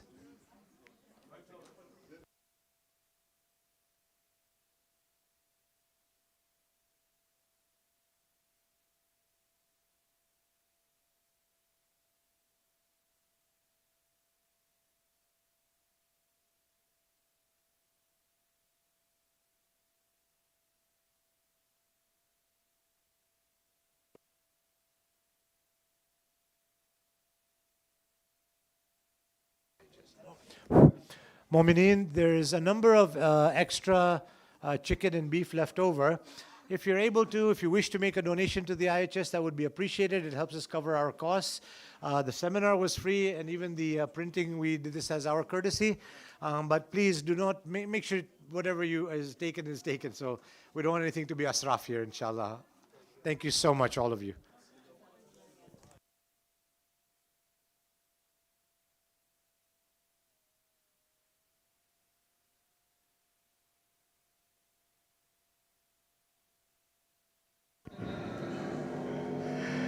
The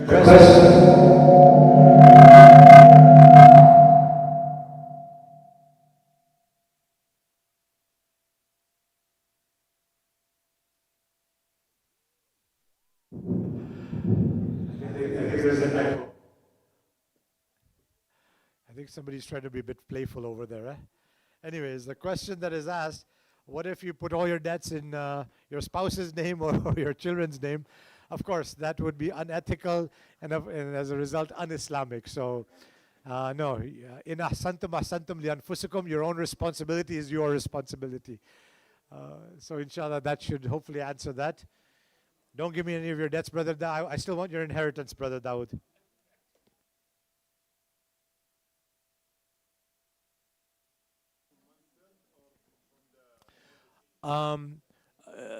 Brother Abdullah is asking about the ijara, the money that is to be paid for anybody's wajibat.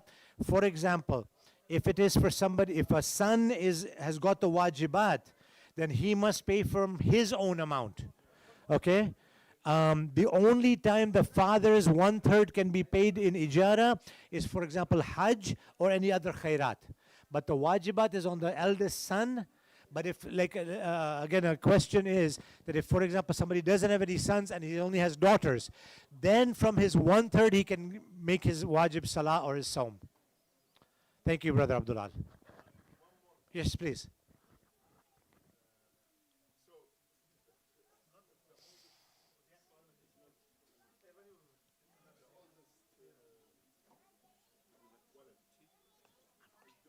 Yes. Yeah.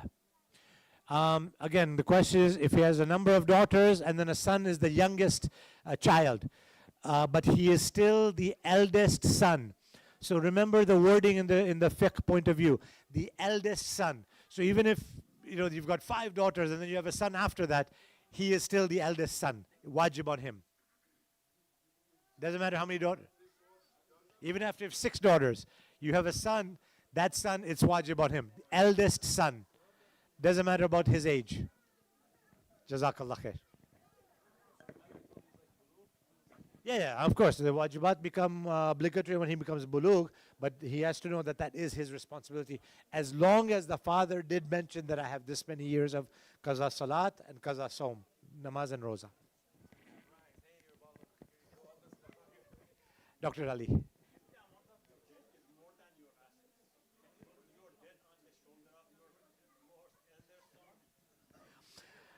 an interesting question from Dr. Ali.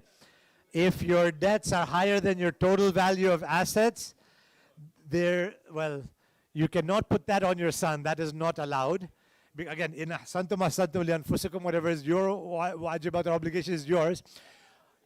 There needs to be some, again, in the lifetime, because this has happened to actually, jokes aside, some of the people that I have dealt with.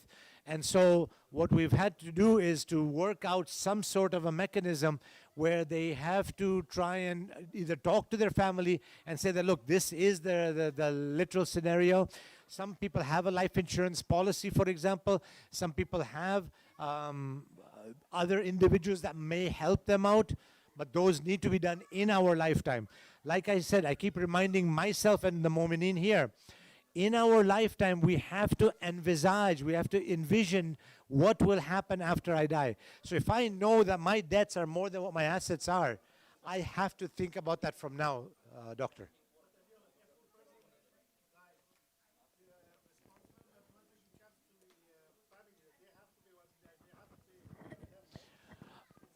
From Ontario law, religious-wise, it is not obligatory on them. No. Shar'an, it is not. The wajibats that I mentioned about the son, the eldest son, is what is the wajibat. When I was talking about the distribution of assets, that is also wajibat, the issue of the debts. But anything that is above and beyond what would be the normal assets is not wajib on the family. Ontario law does, in some cases, try to recover that, but they're also legally not allowed to do anything further than whatever was accessible. I hope that clarifies that, inshallah. Yeah.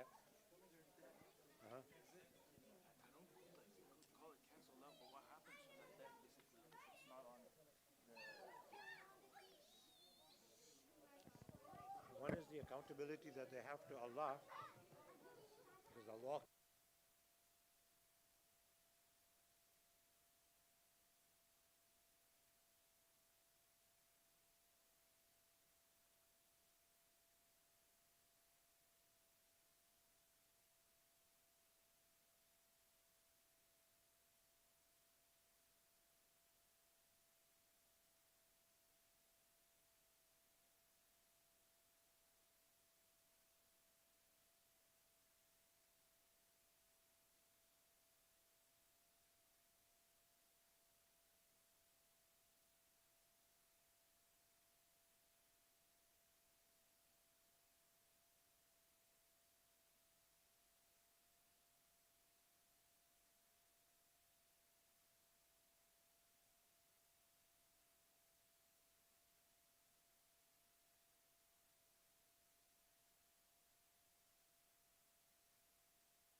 Jazakallah khair. Thank you, everybody. Wassalamu alaikum jami'an wa rahmatullahi wa barakatuh. Fi amanillah.